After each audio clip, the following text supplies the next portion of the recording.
Good morning, everyone. I'm Stephen Toope, the Vice Chancellor of the University of Cambridge, and I'm delighted to welcome you all to this final celebratory symposium for the TIGR2ESS program, which was funded through the UKRI GCRF initiative to build research capacity in India and the UK. In particular, it's a pleasure to engage again with Professor Vijay Raghavan and with so many senior advisors and administrators from the Principal Scientific Advisor's Office, the Department of Biotechnology, and regional ministries in India. I have strong personal connections with this program. I was able to participate in its formal launch at the inaugural symposium in New Delhi in February 2018. That seems a long time ago. At that occasion, it was fascinating to meet so many of the collaborating researchers from across India and to hear in broad outline the sustainability and equality challenges that they wanted to address. The program recognized that since the 1960s, adoption of intensive agriculture in India's green revolution has led to major advances in wheat and rice production, but also to inequalities and unsustainable pressure on natural resources. As the climate changes, there's an urgent need for a more sustainable, resilient, and equitable food and water system for the world's fastest growing population. At the TIGR2ESS launch event, it was evident that the challenge would be to deliver highly original research and training as outlined in each of the 6 flagship projects. Through my regular contacts with Howard as lead PI on the program, I've followed your progress with great interest, particularly as you've wrestled with the challenges of the pandemic and the awful toll that it has taken in India and the UK. I've been impressed with the resilience of everyone involved in research and administration, and the way that you've all pivoted approaches to maintain outputs and engagement through this most difficult of times. Howard has been helping advise me as well on how best to maintain our connectivity with friends and partners in India, working closely with our Strategic Partnerships Office at Cambridge and Development and Alumni Relations to sustain engagement and research innovation. For key areas of collaboration, we've been organizing a series of workshops and webinars. The Cambridge India Research Foundation has also been established to support further engagement with Indian partners and donors. We hope that through the support of the foundation, we will be able to welcome many more Indian undergraduates and postgraduates to Cambridge, as well as grow and enhance research collaborations in India. Here in Cambridge, we've recognized the fundamental importance of the science of plants and their microbial partners from a cropping perspective, and have now opened our own Crop Science Center led by Professor Giles Oldroyd. This has led to a substantial investment in a new building with our partners at NIAB, the UK's National Institute for Agricultural Botany, which is now staffed by a full complement of research group leaders, research fellows, and postgraduates. The overall success of the TIGR2ESS program can be seen in the tremendous portfolio of case studies that the team has developed to illustrate their activities and impact. Outputs from the research have led directly to policies being adopted to promote water conservation, marketing diversification, female entrepreneurship, and education for food and nutritional security in the communities most vulnerable to climate change. It can also be seen in the University of Cambridge Collaboration Award for Research, Impact and Engagement of 2021. Here, the judges noted, and I quote, "The impact of this program is truly epic in scale and importance. The projects have had a huge influence on people and communities in the developing world, and this was demonstrated through the exemplary and very large-scale engagement that has been undertaken, working in close collaboration with partners," end quote. For this final symposium, I look forward to a short program that will summarize some of those outputs, delivered by a representative group of research leads. I then look forward to chairing a panel where we will consider both successes and challenges, and of course, opportunities for the future. I'd now like to welcome again Professor Vijay Raghavan, who's been such a long-standing friend of the University of Cambridge, to provide his thoughts on how the development of the TIGR2ESS program reflects our ongoing partnerships with India. Over to you, Vijay. Thank you very much, Stephen. This is really a great pleasure to be here. I apologize for my makeshift video settings, but I hope to more than compensate by the camaraderie and the friendship and the scientific collaboration which we celebrate today. First of all, I'd like to start by saying how wonderful it is to see Howard Griffiths and his team here. Howard's been an extraordinary leader of the TIGR2ESS project, and we should celebrate his team's efforts today, because they have tried to grapple with what would otherwise have seemed an impossible task and show the path ahead and how we should do things going forward. So congratulations, Howard.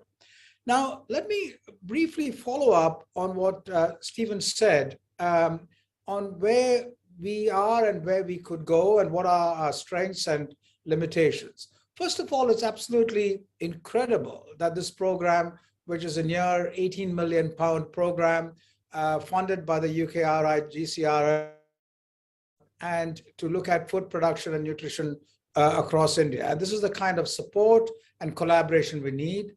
There were about 25 early career researchers in institutions across India, Gitanjali for plant genomic research, IIT Mumbai, Ropad, the Punjab Agricultural University, Punjab University, and the International Research Institute for the Semi-Arid Tropics, as well as other non-government organizations, the Odisha Millets Association, the MS Swaminathan Foundation, and others.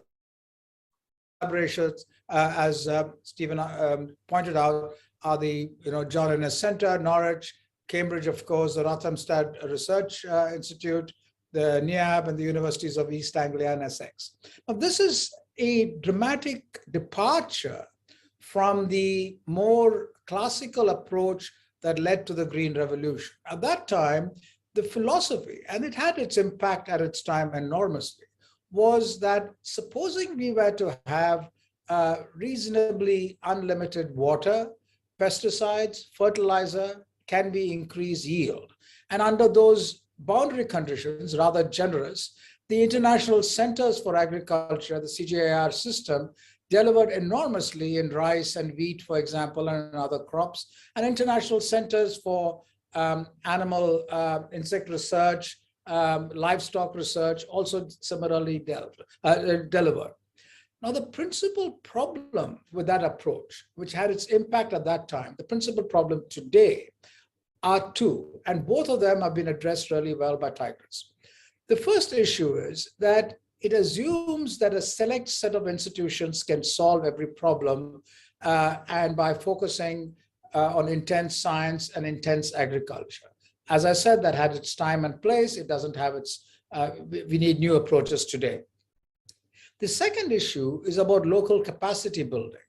That kind of a structure effectively, to use a crude term, parachuted the best of science into various local contexts in India, across Africa, across Southeast Asia, in a manner to deliver and quote unquote help people out of poverty through agriculture and nutrition. That approach is destined not to succeed in the long term because local capacity building is so important. And today we see this extraordinary capacity building coming through mutual partnership. And this partnership has to be mutual because the capacity building is actually indeed mutual, because we are at a situation, as Stephen pointed out, of the impacts of climate change in a manner where changes in global temperature are going to affect countries, tropical countries, and we need to work together. Now, India has got an extraordinary capacity in terms of its large institutional network, and yet we have a major challenge in a manner similar to what I alluded to the agricultural institutes earlier all over the world. In a similar manner, we have developed excellence, and these institutions which have partnered, which are named today, are excellent institutions. We have developed excellence in many, many areas. And indeed, I would say India has got the capacity to understand deeply every aspect of science, including those in agriculture and crops and plant development and so on. But 90% of our research resources go to places where 10% of our students go. And 90% of our students go to places where only 10% of our research support go. So we need to speedily increase research capacity, expand the footprint of science across the country, which the government is pushing hard to do. This will bring in to the global framework bright young Indians into various action-driven programs, so important in the context of climate change. For this to happen in a manner similar to the network programs of TIGR2ESS, we need to have network programs within India and globally to reach out to our smaller agricultural universities, colleges, plant science departments in a manner where we build capacity rapidly. The extraordinary investment made over the last several decades in high capacity, high quality institutions will greatly help this to happen speedily. And India is one of the few places which this scaling up can happen rather rapidly and help in scaling up everywhere else in the world. So that's what I wanted to say. I'd like to end by pointing out something which, what science and technology can do and how it must attend to what it can do in the future in a sustainable manner. Today, half the nitrogen in our body comes from the Haber-Bosch process. In other words, technology has allowed the use of fertilizers, the creation of fertilizers to remove the limitations of soil quality, or so we thought, and therefore agriculture productivity could increase in an unlimited manner. That resulted in an extraordinary availability of rice and millets and wheat and so on and so forth, but it also created many of the problems which Stephen alluded to. Today, similarly, we need to personalize, individualize the applications of technology in a manner so that in each context, we see a sustainable use of technology, which is energy efficient and also climate resilient, takes into account the impact on biodiversity and the environment, and goes forward. This can be done only by global cooperation. Thank you.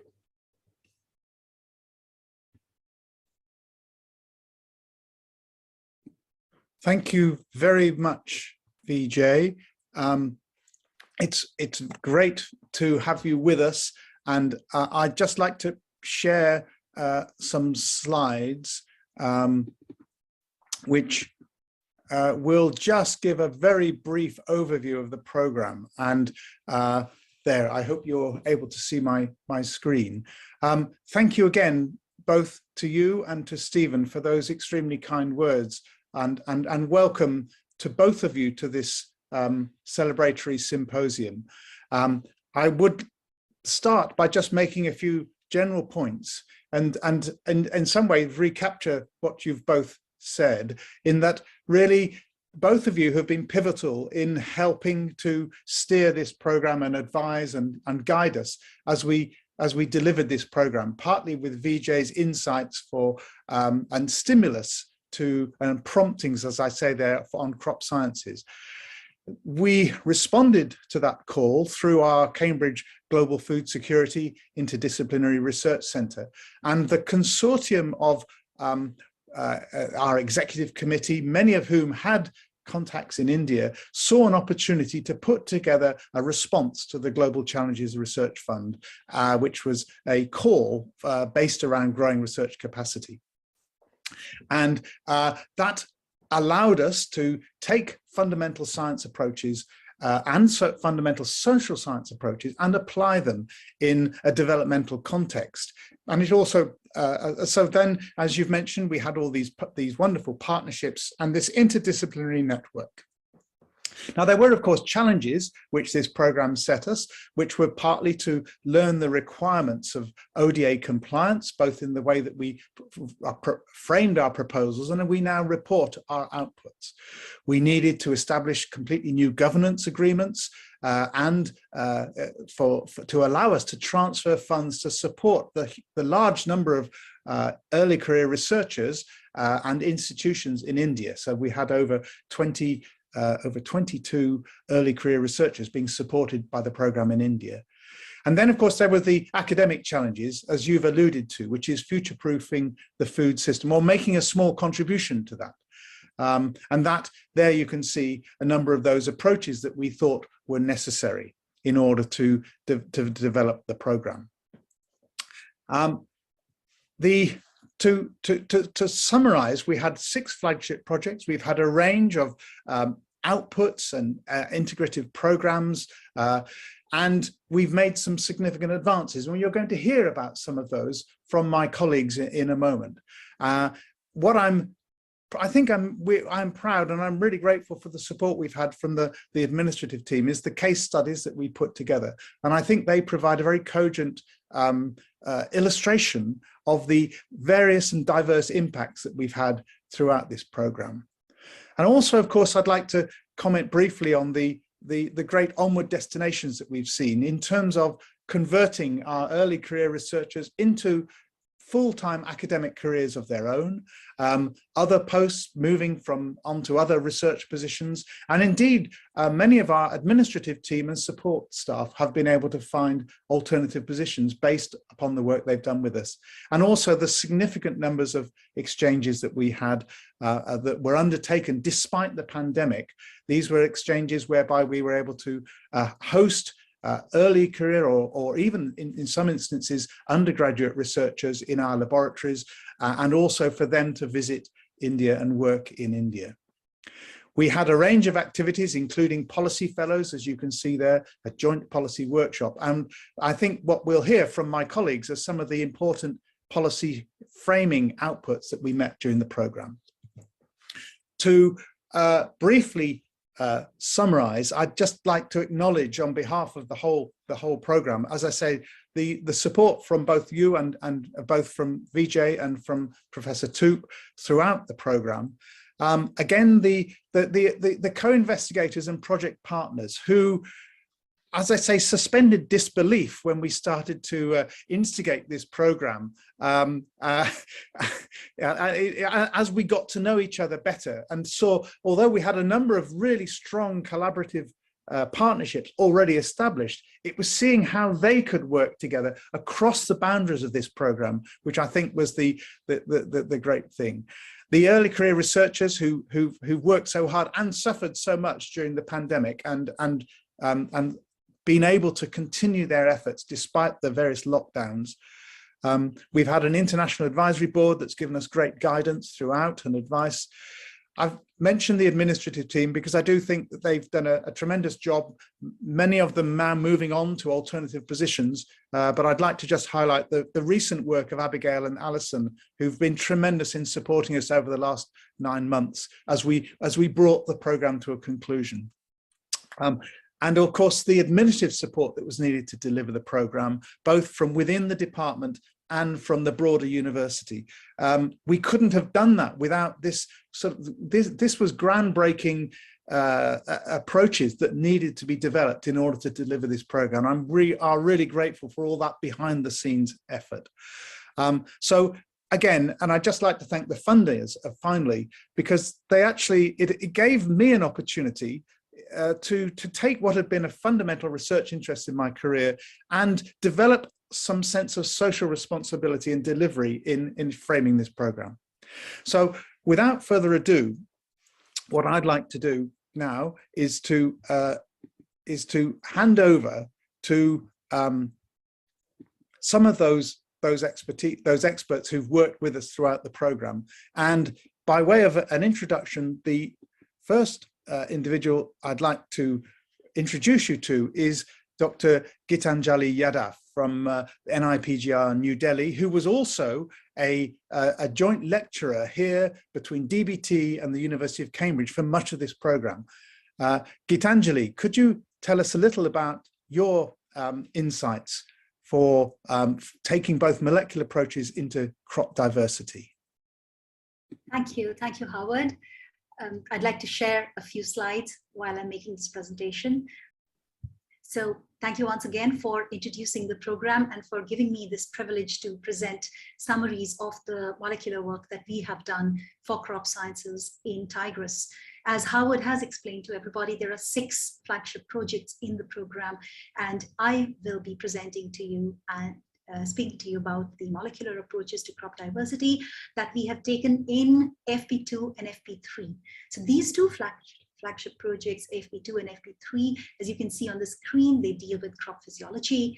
In FP2A, we were looking at improving water use and yield stability in crops like millets and sorghum. And in FP2B, our goal was to understand enhanced photosynthetic efficiency for food security that Howard and I were doing together at the interface of our 2 nations. In FP3, our aim was to address heat and drought resilience in wheat. So with partners, so the work that I'm presenting just now in a few minutes, of course, is the work done with partners at ICRISAT, Punjab Agriculture University, NIAB, Cambridge, John Innes Center, Rothamsted Research, University of Essex. And as you can see, we were able to identify very high fidelity markers in wheat, sorghum, as well as pearl millet that can accelerate selection for water use efficiency. A lot of this work involved using high throughput phenotypic platforms, as you can see on the screen. We've developed and generated databases that are now these huge treasure troves that we can share with our collaborators. We've also used a lot of farmer participatory approaches for adoption of these new varieties. We've been able to, again at ICRISAT, take a look at climate resilient crops in terms of GWAS for water use efficiency in sorghum and pearl millets. As you can see, this is at the interface of the phenotype, the genotype, and the entire organism in a systems manner. In-depth investigations into the kinetic responses of stomata. For example, this was done at the University of Essex, where we looked at the amplitude and the speed of opening of stomata, these leafy windows that leaves have, and this led to our team at Essex finding novel traits that can improve water use efficiency, which have so far remained unexploited in many crops to date. A range of lines have been studied in both India and the UK, and several screening tools have been developed by our partners in both FP2 and FP3. Most importantly, as I said to you already, we have collated these huge data sets of new high throughput genomics data for these traits in crops, which we have been able to, and we hope to continue to use for identifying underlying genetic, underlying genetics involved in these processes. And these can be passed on to the speed breeding and molecular breeding programs that are going on. Overall, having met and worked with other FPs over the summative workshops, I think most of us, the main thing that was there for us, thanks to Howard for asking me, was that we all felt that we laboratory folk are now in a position to go out and speak to farmers and get their mindsets and to understand how to do simple things like literally, saving water. In FP2B, the work that Howard and I have been doing together, our aim was to interrogate and overlay very large genomic data sets. And we succeeded in achieving this for the model unicellular green alga Chlamydomonas reinhardtii by means of graph partitioning methods that mostly my PhD students see to at the interface of Cambridge and India together has been able to achieve by means of complex network approaches as well as machine learning based algorithms for identifying regulators of genes of interest that were to us. When the pandemic struck, these girls, Situ, Tanya, Indu, Rachel, myself, we all got together to use our time, our spare time, to use our genomic and computational data science skills with the rest of the world locked down. And we did this first among ourselves, practice, and then we were able to connect with the rest of the outside world. And My colleague will talk about that outreach and engagement afterwards. This is from Peter Murray Rust, but just to suffice right now that, the methods that Situ and Indu developed for large-scale genomics, they have been utilized not just within TIGR2ESS, but also, outside of TIGR2ESS in the European globe artichoke researchers who wish to use our methods for combined weighted and unweighted gene co-expression networks to bring Chinara into this minor crop league. And in India, we've got scientists at IRI and PUSA collaborating with us to find the hidden knowledge in the transcriptomes of onions and other crops. My colleagues at NIPGR are also using these for exploring plant DNA repair systems, identifying crosstalks between transient and transgenerational memory pathways, and so on. Overall, inter-FP interactions together have allowed us to share data sets as well as research strategies. But my last slide, and the most important one, is to show to you how young people have built the science and knowledge for us, and they continue to build the science and knowledge for the future.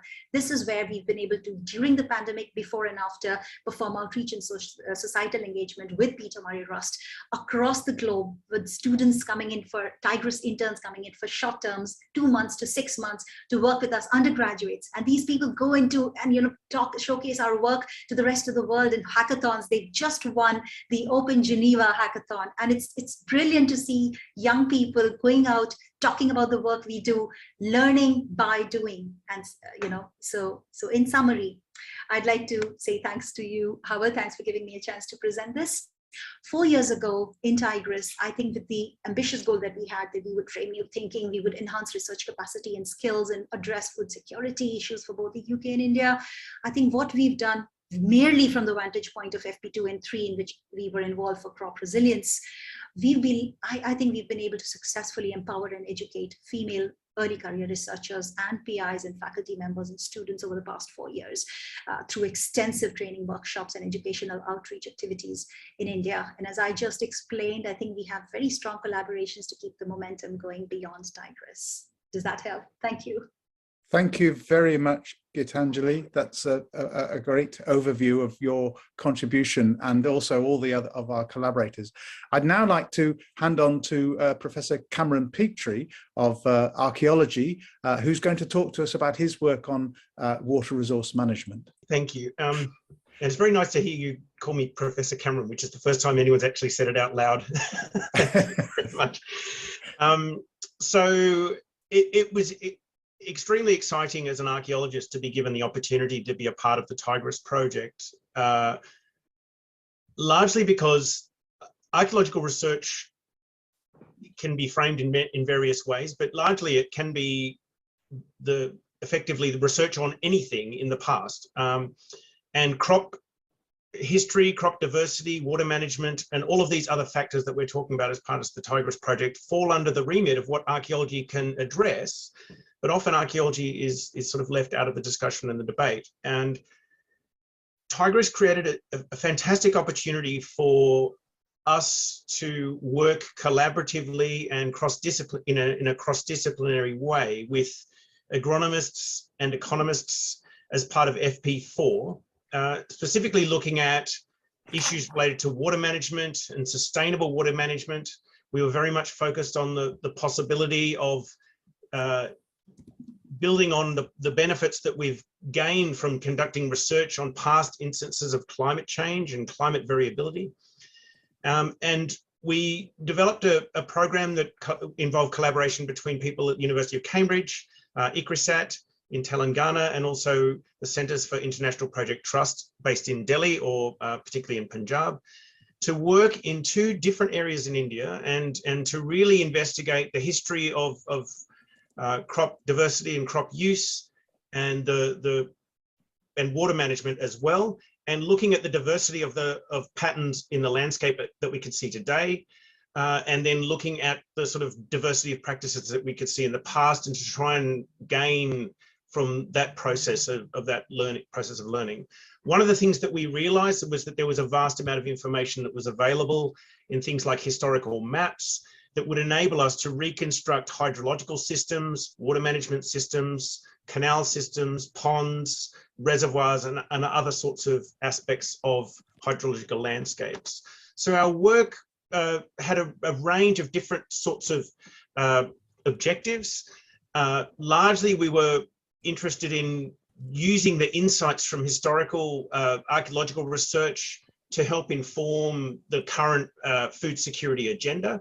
As a part of that, we developed a policy framework, interdisciplinary framework that would enable us to work together as a team to work within this sort of complex environment that we recognize within the subcontinent.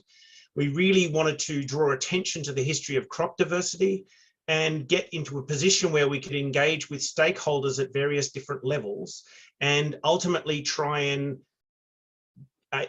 engage in influence on policy. Part of the work that was done was traditional archaeological research on the ground, but we were also working with economists and agronomists who were engaging with field surveys, interviewing with farmers, collecting data, collecting baseline scientific research on water use and water management as well. The research as a whole involved continuous interaction within this collaborative team. One aspect of the work was that we had actually managed to already identify a wide range of informants and stakeholders on the ground. And when the COVID pandemic struck, we were actually able to work and learn from those stakeholders on the ground to assess the impact of the COVID pandemic, which was extremely stressful for everyone concerned, but in many ways has given us sort of some unexpected insights into the processes and impact and change that took place over that period. One of the important aspects that came out of the work was that the evidence that we were able to sort of highlight about crop diversity in the past actually, and the potential that would have for modern food security contributed substantially to a 4-star impact case study in the most recent ref for the Department of Archaeology, which was extremely positive. We also had concurrent information about the uptake of what are effectively heritage crops by young entrepreneurial farmers as well, who are conscious of the need to engage in sustainable farming solutions. Stakeholder consultations with policymakers in Punjab particularly have helped us identify strategies that will enable us to engage with the people that we need to engage with to come up with new policies for water management as well. That sort of led to a number of colleagues, including Mr. Suresh Kumar and Mr. Anirudh Tiwari, coming to Cambridge, or at least virtually coming to Cambridge as CSAT policy fellows. And probably the most direct piece of evidence that we have for the sort of impact on the ground has come from quite a bit of the research that was being conducted in Punjab in collaboration with CIPT, particularly their work on the water energy nexus and the need to come up with approaches that were economic and sustainable in terms of preserving water stocks.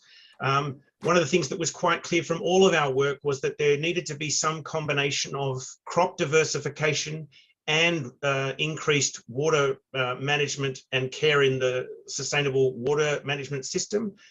So while crop diversification is clearly needed, it is inevitably quite an expensive option. But CIPT are being instrumental in developing technologies like water sensors to come up with cost-effective smart solutions to help manage groundwater that hopefully can be rolled out at a large scale. And nonetheless, these large-scale programs will require support from the Punjab government, for example. But this is all a part of a package we hope that sort of can influence policy in terms of highlighting the importance of crop diversification in the past, highlighting the importance of sustainable water management and storage in things like ponds and reservoirs, and also engaging in change in terms of farmer activities, in terms of the way that water is actually used in combination with fertilizer on the ground in the present day.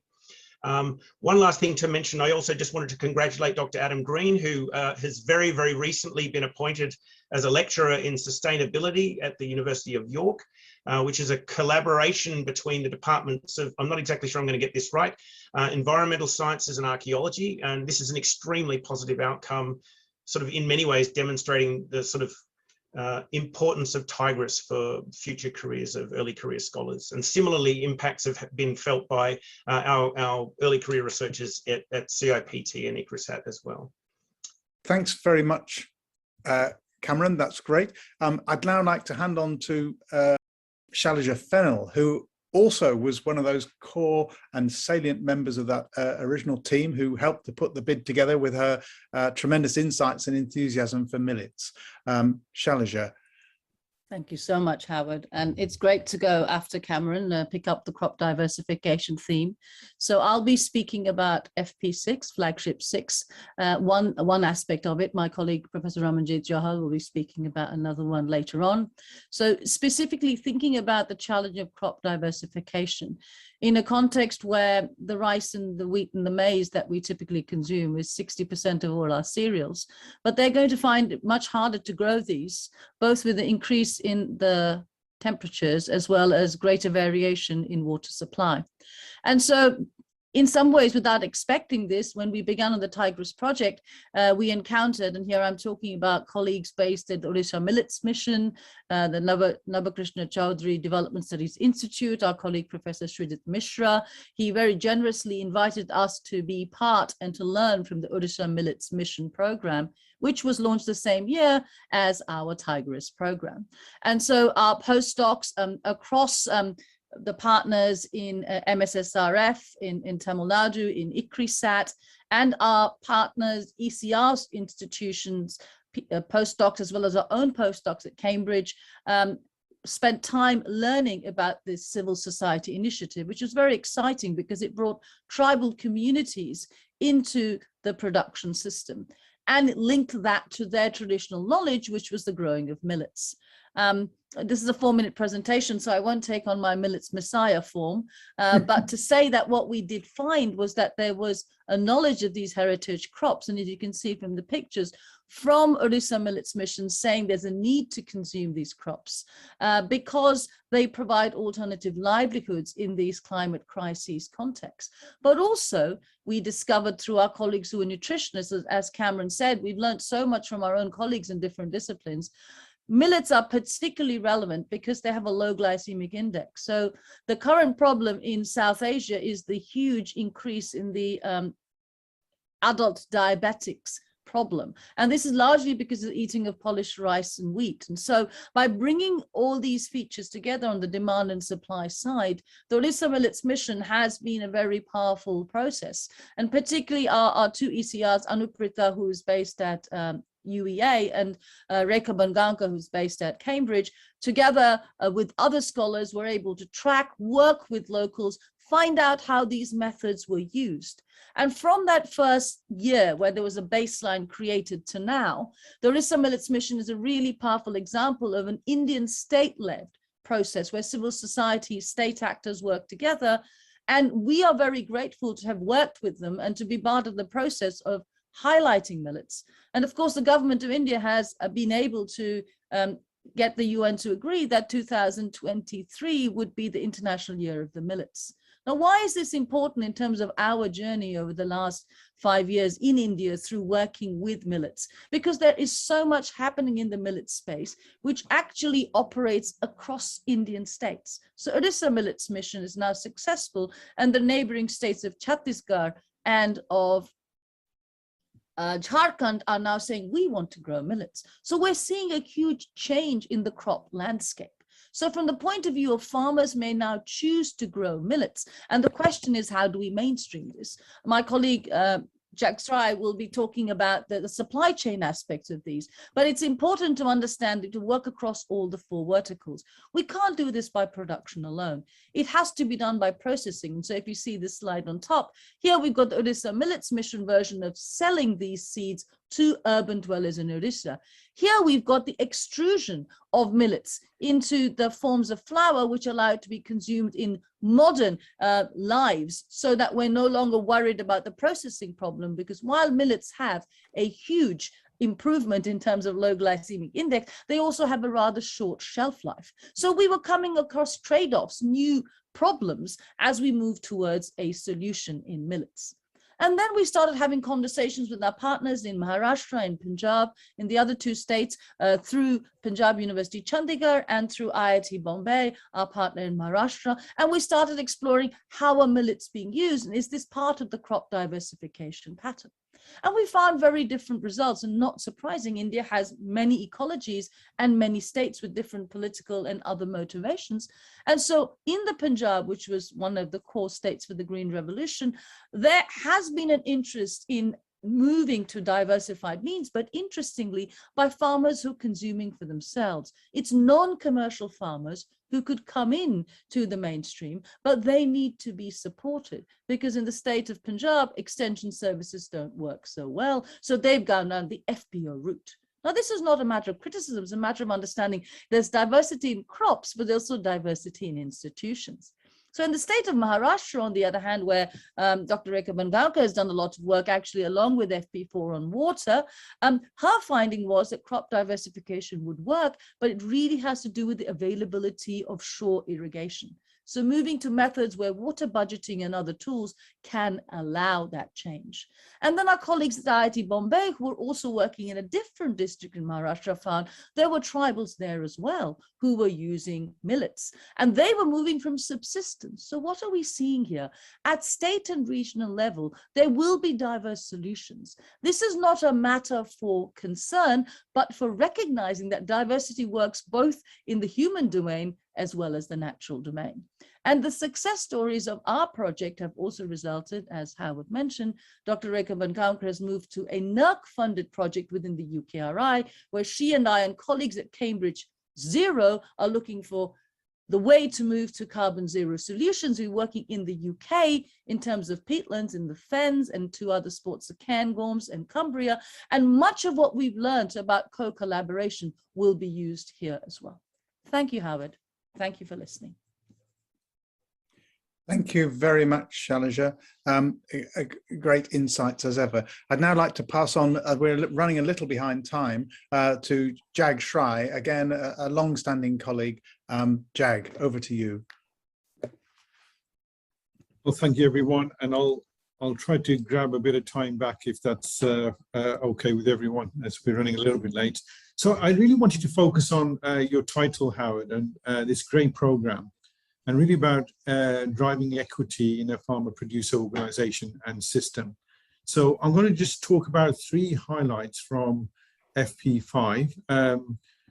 The first being around the work on farmer-producer organizations. I'm then going to that have driven equity and scale in supply chains.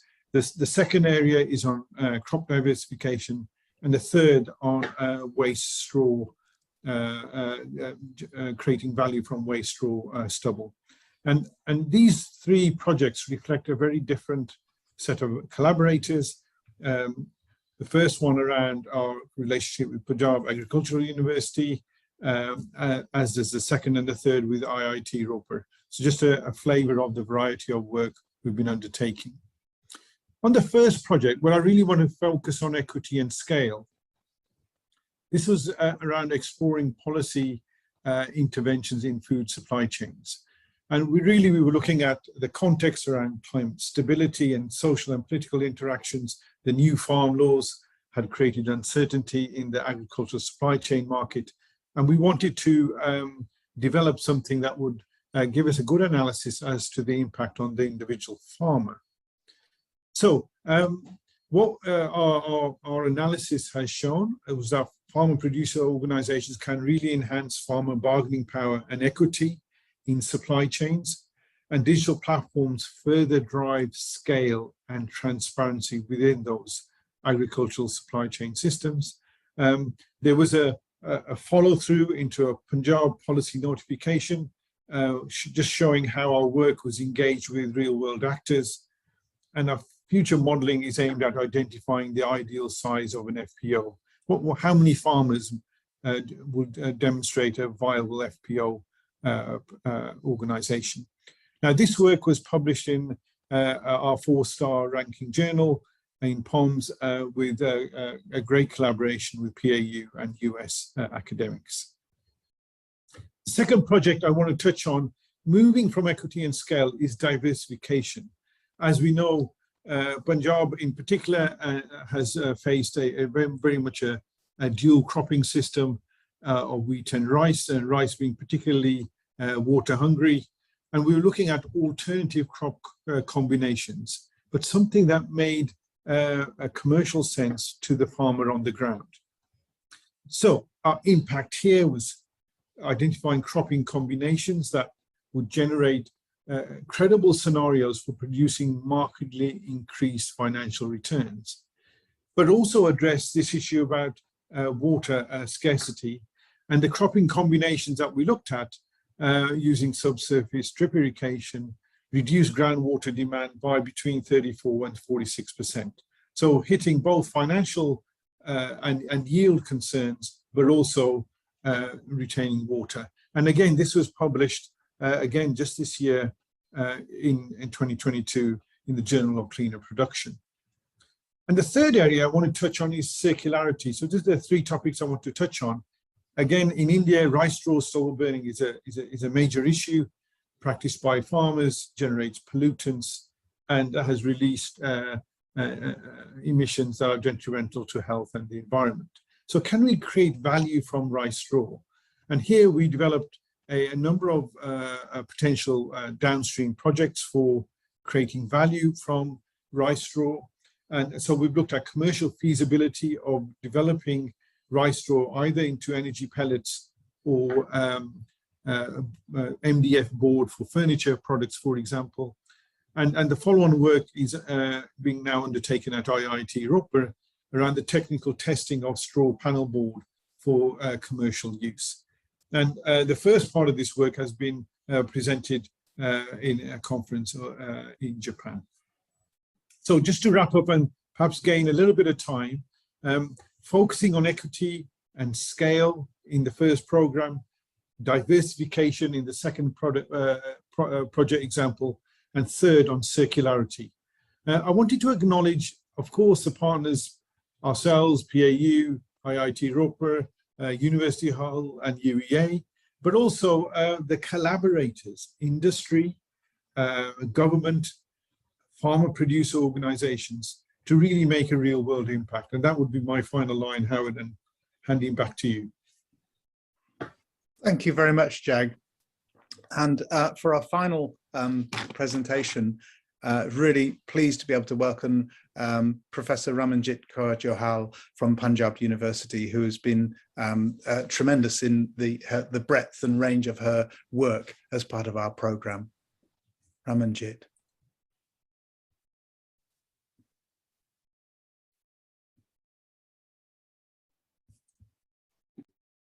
Thank you, Howard.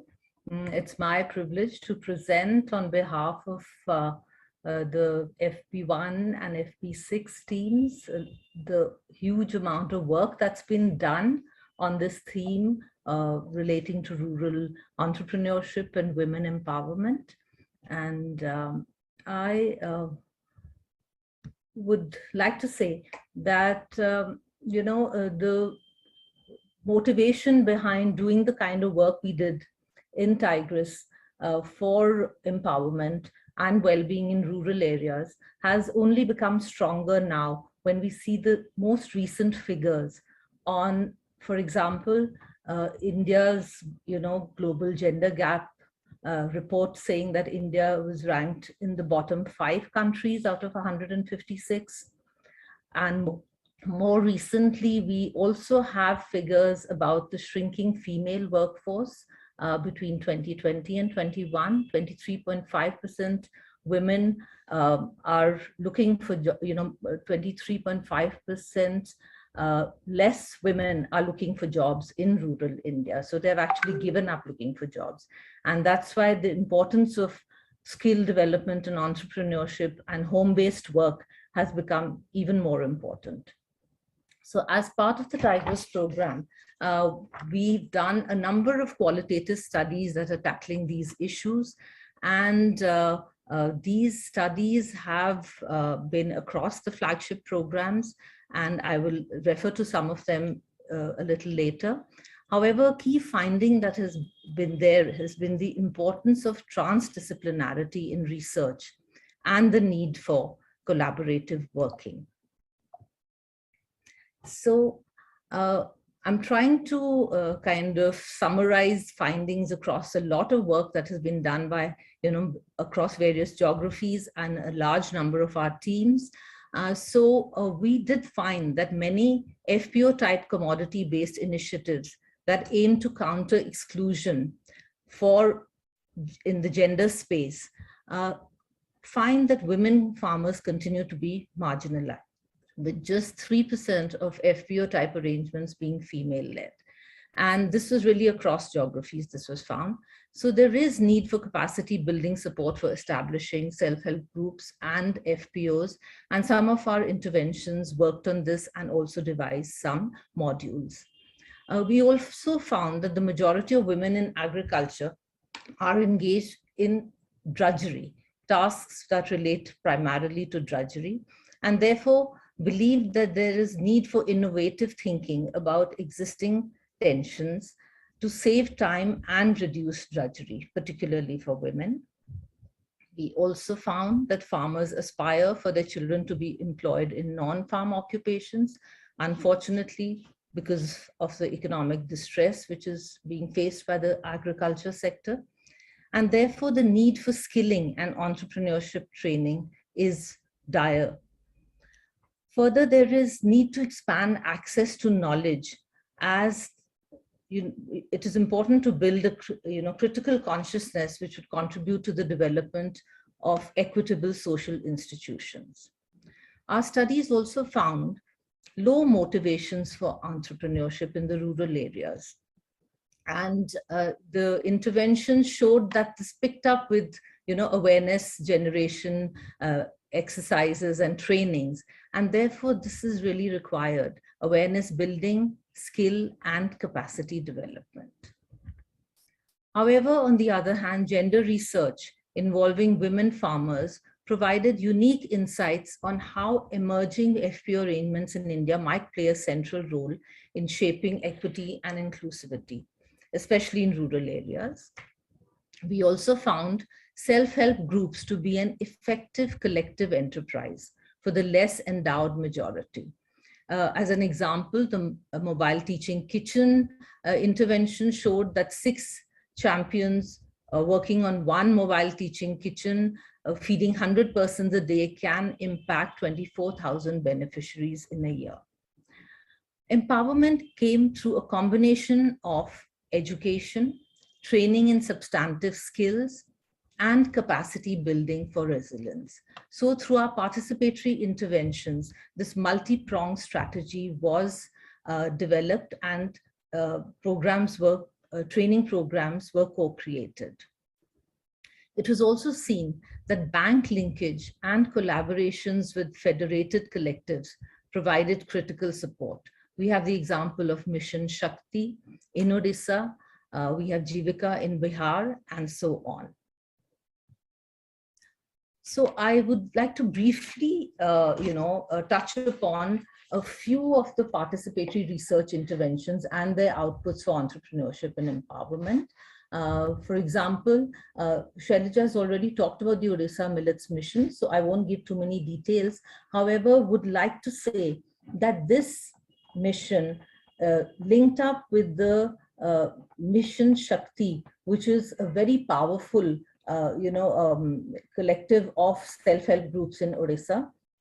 And this allowed it to really develop its activities all across the food chain.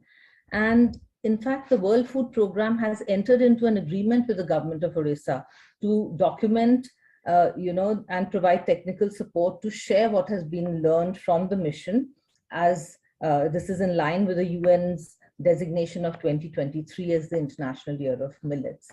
The government of India also has set up a task force to understand the framework of the Odisha Millets Mission and revise the national submission on millets based on the learnings of the Odisha Millets Mission. Another case study I would briefly dwell on is which was done in, the intervention was done in Punjab. Ramanjit, I'm terribly sorry. Is it possible to come to a close, because the Vice Chancellor has to leave in a moment? I'm really sorry. No worries.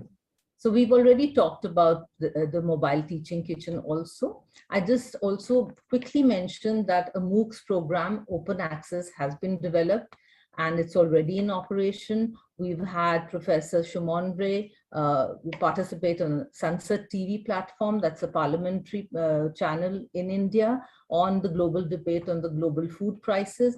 And I think I'll leave you with a snapshot of this infographic of what TIGR2ESS has done at Punjab University in terms of building up capacity for early career researchers, the research work that's been done, the people who've been touched by the activities, the publications, and the outputs in terms of 2 self-help groups, kitchen gardens established, and curricula framed. And to say that this is 20 times more in TIGR2ESS as we have as many partners. Thank you.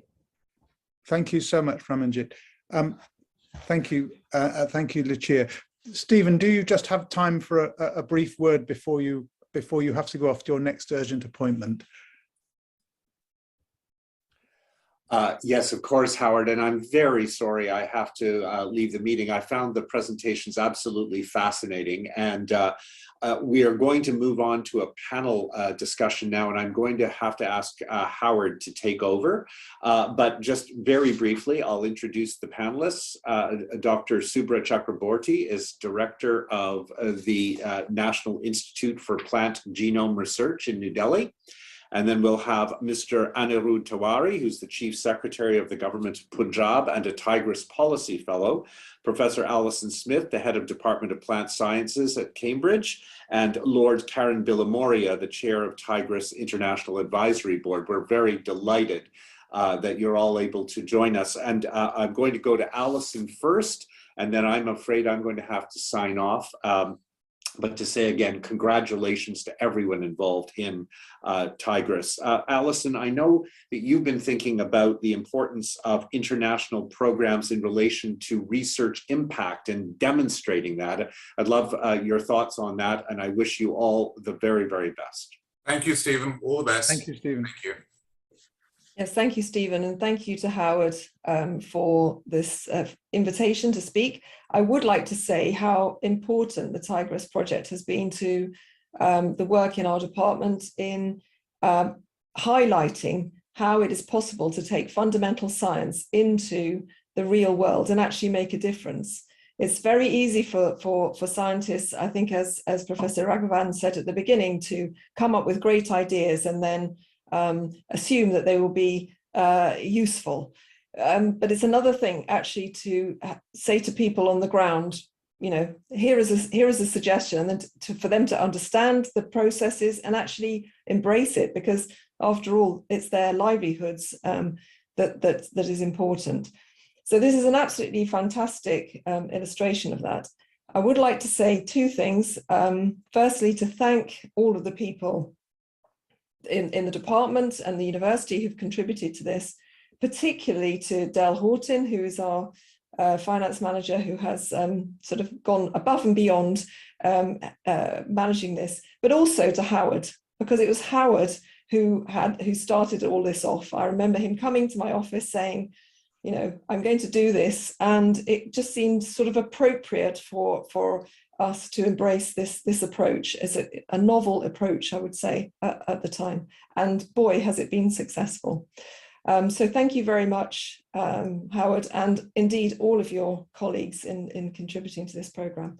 Unfortunately, I too have to leave, so I'm going to say thank you and all the best, and best of luck in trying to work out how to continue the program once it's finished. Thank you, Alison. And again, I think our gratitude for the support of all of the staff in the department who've contributed this program. We really do appreciate that it isn't just the researchers, the academics, but everybody made a huge contribution. Thank you. Thank you. Subhra, may I just pause a moment, because Lord Billamoria also has an urgent appointment. So perhaps I could call on him next and then come to you after that. I do apologize, but Karen, you've been the chair of our International Advisory Board. You gave us some quite strong advice at times that we needed how to organize ourselves and present ourselves. What are your reflections now? Howard, thank you so much. And it's been at the outset an absolute privilege to have been chair of the advisory board, and I've just marveled at what we've achieved. I mean, an £8 million program, and you know, we've got to thank the UK government, UKRI, the GCRF growing research capacity, University of Cambridge spearheading this, and the whole objective to improve the resilience of food production and nutrition across India. And have we achieved our objective? I mean, I'm so proud of the work that everyone has done here, because it's been a consortium. It's been amazing, because it's crop science, Department of Biotechnology, Government of India. It's been partnership, and that's what I've loved about it. This has been partnership in action, and it's about social science approaches, not just crop science, which is the heart of it, but health, nutrition, supply chain, practical, empowering female entrepreneurship and women in rural communities. It's just been amazing. And if you remember the aim to future-proof food system processes across contrasting agro-climatic zones in India. And the collaboration was with IITs, with ICRISAT in Hyderabad, where I was born. And I'm very familiar with semi-arid zones, having been born and brought up on the Deccan Plateau in Hyderabad. But also my wife is South African from the Free State in the middle of South Africa, which is semi-arid, and they have large farms over there, which I've got to know very well. So I could identify with what you're doing and what you've been doing and the amazing work. The case studies that you've carried out, the understanding of crop diversity, the varietal traits, irrigation, millets came up. I mean, millets were a very, very strong part of our output. The flagship projects, which have been fantastic, and crop breeding and climatic resilience. So this has been absolutely amazing. 400 engagement activities facilitated during the program, 240 publications. So, I mean, it has been an outstanding success. And the importance of fundamental research, be it in sciences or humanities, underpinning capacity building, giving earlier career researchers the skills and insights to become the next generation of world-leading researchers. And this is vital for South Asia.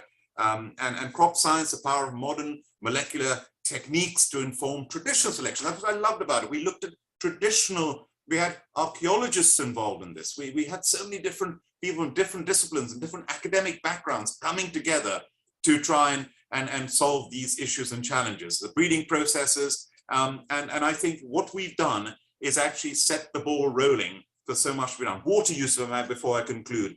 Every time we pick up a packet of basmati rice, which now in the UK, it's staple diet for us over here. We're using 2 to 3 tons of water that made that rice. And I think a recognition between the local and international supply chains, the costs of water for crop irrigation. I know how precious that water is in South Africa when we farm over there, and the advanced irrigation systems that are so fantastic as well.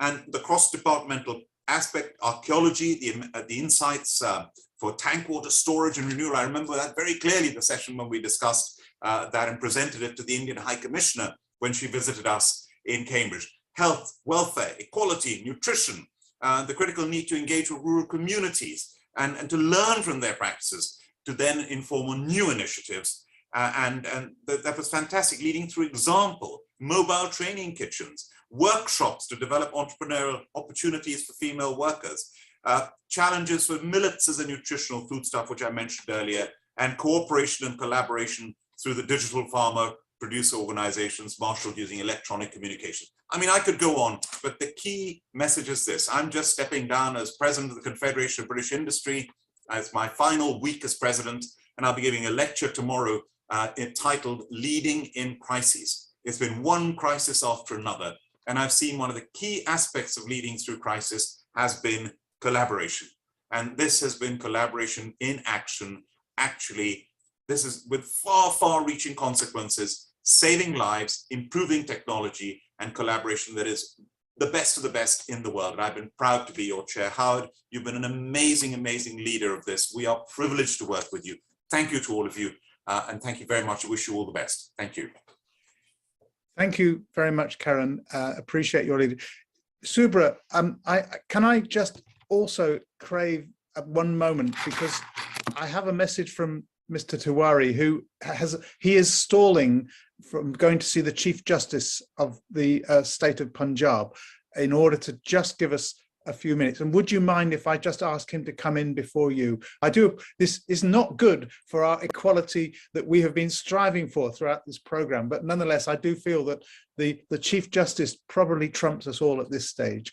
Anirudh, could you have, if you have a few minutes spare, please, before your appointment? Thank you so much, Dr. Subhra, first, for allowing me. And thank you, Professor Howard. It's such a great pleasure to be back here. Professor Vijay, Raghavan, and colleagues. I must tell you something that in November last year, the government of India set up a national committee on crop diversification and asked me to chair it. And I'm so happy that I was able to carry the learnings that I had from participating in those interactions during the course of my fellowship for the last 1.5 years into that committee. And last week, I made a presentation on crop diversification issues to the Prime Minister and the National Conference of Chief Secretaries on 16th and 17th of June. And I must say, Professor Howard, that during those, as part of this, the report of this committee, 4 things came out very strongly. And this was done through a process of stakeholder consultations. And what emerged was that whatever I had been kind of discussing, talking, learning during the course of the sessions as part of this program, they really found that their place there. And the first was sustainability. The second issue that came out very strongly was nutrition security for India now after food security. The third thing that came out was climate resilient food systems. And the fourth was, of course, the prosperity of the farmers. So I think all these 4 topics that we are talking here today were actually the ones that also came out in that report, and the Prime Minister really took note of all of these. And one thing that again also was mentioned by the Prime Minister also was that how, because the Odisha Millets program was also presented to him, was that how other states also need to focus on millets as alternative crops because of nutrition security, because of crop diversification, water conservation, and of course he did mention that the next year is going to be the International Year of Millets, and we must kind of put our focus there. One thing that again I emphasized as part of my report was that for long the research in India has focused on wheat and paddy, on bringing out high yield variety seeds for these crops, and probably as part of crop diversification we need to focus now our efforts on research in other crops, millets, pulses, oil seeds, and more importantly climate resilient varieties. We actually faced this, and I must share this with you. This year in February there was an inordinate increase of temperature in Punjab, and what it led was that the crop production immediately fell from 13.5 million tons to 9.5 million tons in Punjab in terms of what we procure publicly. So that was the kind of public procurement loss that we faced, and also the grain quality was impacted a lot. The grain shriveled. So the impact of climate change was there for us to see, and I emphasize there that we as a country now need to focus on climate resilient varieties. The DG ICR was there, and he certainly took note of this. I must say that the point that was earlier made in the presentations about the good work that has been done on intelligent water saving technologies, especially in Punjab by CPIT. I have had great round of discussions with Sandeep Dixit from CPIT, and we are planning to upscale it in Punjab and roll it out on a larger scale with the help of CPIT. That's one big takeaway of the TIGR2ESS program happening in Punjab, and that I think is very important. I mean, Lord Bilmoria was just mentioning about water. I mean, certainly, sir, we would like to make sure that we shift the cropping pattern in Punjab from paddy to other. I'm sorry, I could again, and as Lord was saying, that we could go on and on and on. This is a topic that I love a lot, but I have to rush. And thank you so much for giving me this opportunity. And I must commend that the learnings and the inputs that I have received. Mr. Try I've been interacting with him. They are so important. I mean, the great work that he's done. He was the one who actually pushed us into framing an FPO policy. Thank you once again so much for that. So the results of this fellowship and the support that they have been receiving from the TIGR2ESS program have been immense in policy framework for Punjab, and we hope to continue this partnership in future as well. Thank you so much, Professor Howard. Thank you so much, Anirudh, and for your kind words, and also. So now, Subhra, I do apologize again, but perhaps we can come to you for your thoughts.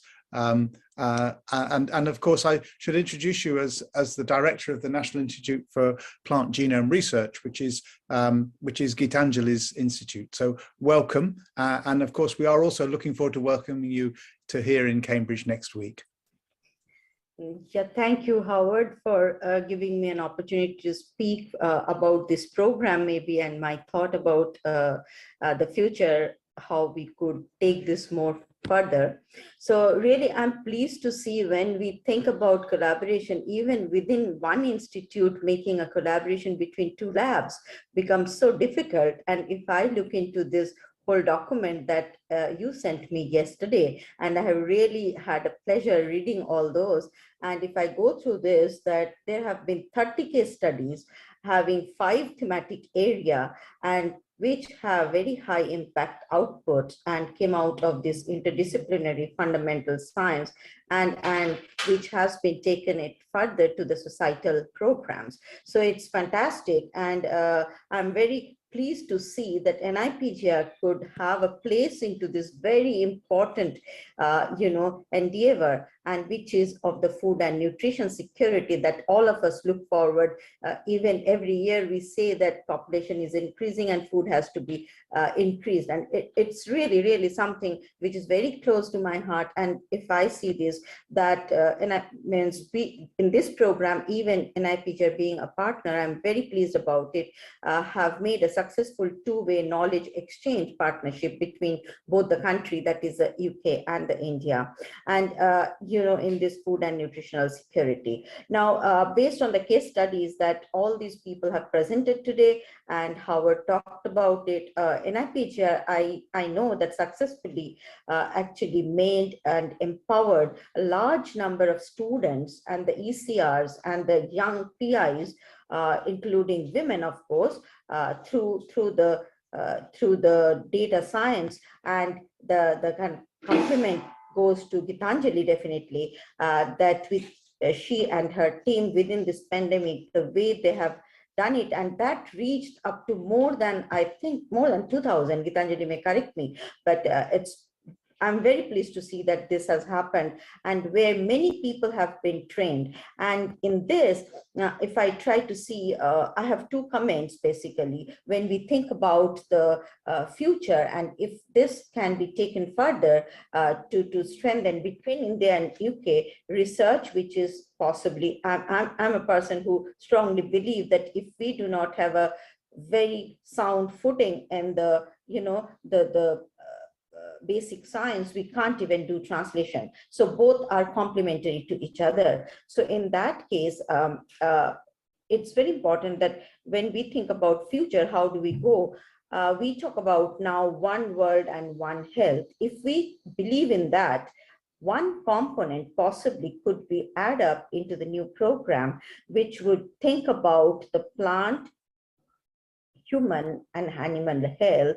And in that case, I think disease becomes a very important area. So disease tolerance, I really know that drought is very important, water use efficiency is very important. But 2 points I'm going to make here that possibly the group may think, and I strongly believe that the disease should be also looked into. We have just gone through 2 years of pandemic that all of us had been so much so affected, and we should not forget about the famine that happened in potato famine, Irish famine. We know very well many years back, and we should be also geared for this kind of a situation in case during the, when we talk about climate resilient crop, this is a very important area that I believe. So this is one recommendation from my side. At the same time, also, we all know that, human or animal, the food comes from the plant, and therefore the nutrition, although it is a part of this program, but from a very different angle. But what I mean is that nutrition would be the very important area to work on in the next phase as well. If we are lucky to get funding from both the country, actually, because 70% human nutrition comes from plant food. And in that case, someone talked about the fertilizer, and all the fertilizers made the productivity more, but there are hindsight. And in that case, what we are seeing now, that the nitrogen, the phosphorus, and the potassium. So there is a lot of research that's going on. I know many labs in UK as well as India are also involved in that. So to see how do we make those fertilizer components, that is nitrogen, phosphorus, and potassium, efficient crop, so that I'm not talking about only human health, human nutrition, but also the plant nutrition and plant health, because nutrient would have also impact on the growth and development of a plant. And if a plant is healthy, then that plant also gives more productivity. So these are two key points that comes in my mind I wanted to share with the group. And so I hope that new partnership, as the group is thinking, and we all are thinking at the interface of our two nations, to continue to frame new thinking, and by enhancing, the capacity building and the skill building to address the food security issues and nutrition security issues for UK and India. I would think it is not only for the two countries alone, but also globally, that if we also could make something and we can handle with other nations where those kind of productivity or those kind of new technologies can be delivered in terms of the teaching as well as some kind of workshops, that would be great and excellent, based on our sound science and the angle from translation for societal benefit. Coincidentally, I'm right now at Belfast and attending the Arabidopsis Research Conference, and I'm going to visit, as Howard said, for next week. I have kept full week to meet our colleagues at Cambridge as well as Norwich Research Triangle, that is John Innes, Sainsbury, and other partners, NIAB, and also in Cambridge and NIAB and other groups, as well as to Oxford. So I have already talked to Secretary Dept, and I'm looking forward if we could make a kind of a program for future next 5 years between India and UK based on sound science, and for a translational angle, what farmers need, what human beings need, and animal, even that's a major component, that animal security, food security is also important in that sense. So my last point is that NIPGR, after I took over, has established an HRD cell for the Institute for our outreach program and the training initiative. We are going to start a symposium and workshop from the NIPGR HRD cell, where would be actually inviting international experts as well as national experts to give training to not only to the students, but young researchers. So we would be very happy to take up this more of training, more of capacity building in those educational institute, as Professor Vijay Raghavan mentioned, where more than 70% of our student goes for study. So we are going to start that, and I'll be very happy to extend this as a platform for any kind of future training program. And NIPGR plans to expand it and scale up the effort to train more younger colleagues, as I said, and both nationally, internationally, with the support. Definitely support is very important of TPT, DST, or any other international funding body. So I'm looking forward to meet many of you in the next coming week, and some of the people also from John Innes I met yesterday at Belfast, and I'm going to meet a few of the other colleagues at Belfast as well. So looking forward, and I would be very happy to actually support this program. As I said, I have already talked to Deputy Secretary, and what we are looking forward is a very strong collaborative research program. And I hope that UK funding would also come up and join hand, and so that we can get better funding to take this very important area further. And with that, I would close here. And it was a fantastic progress that has been made under the TIGR2ESS program, and Howard and also Gitanjali from NIPGIA. I'm really happy that, that I could listen to all this thing, and that gives also some new thinking in me, and we could together build the different programs in the coming days. With that, thank you again, and wish the whole team a grand success, which they have already received. Thank you very much. Thank you very much, Subhra, for your kind words. And I'm sure many of us will look forward to participating in any training or courses that you might be able to run at NIPGR based on the work we've been doing. I'd now like to just draw the program to an end. Firstly, I'll go to Anne Ferguson-Smith, who's our Pro-Vice Chancellor for Research and International Partnerships. And thank you very much for being able to stay with us through the program. And I'll come to you now. Thank you. Thank you, Howard. It's really good to be there. First of all, I'm going to apologize for my croaky voice. I have COVID, so hopefully it doesn't crack in the middle of all this. But it's been a real pleasure for me to engage in today's celebratory symposium. A real celebration, I'd say, of UK and India research connectivity that is so wonderful, actually.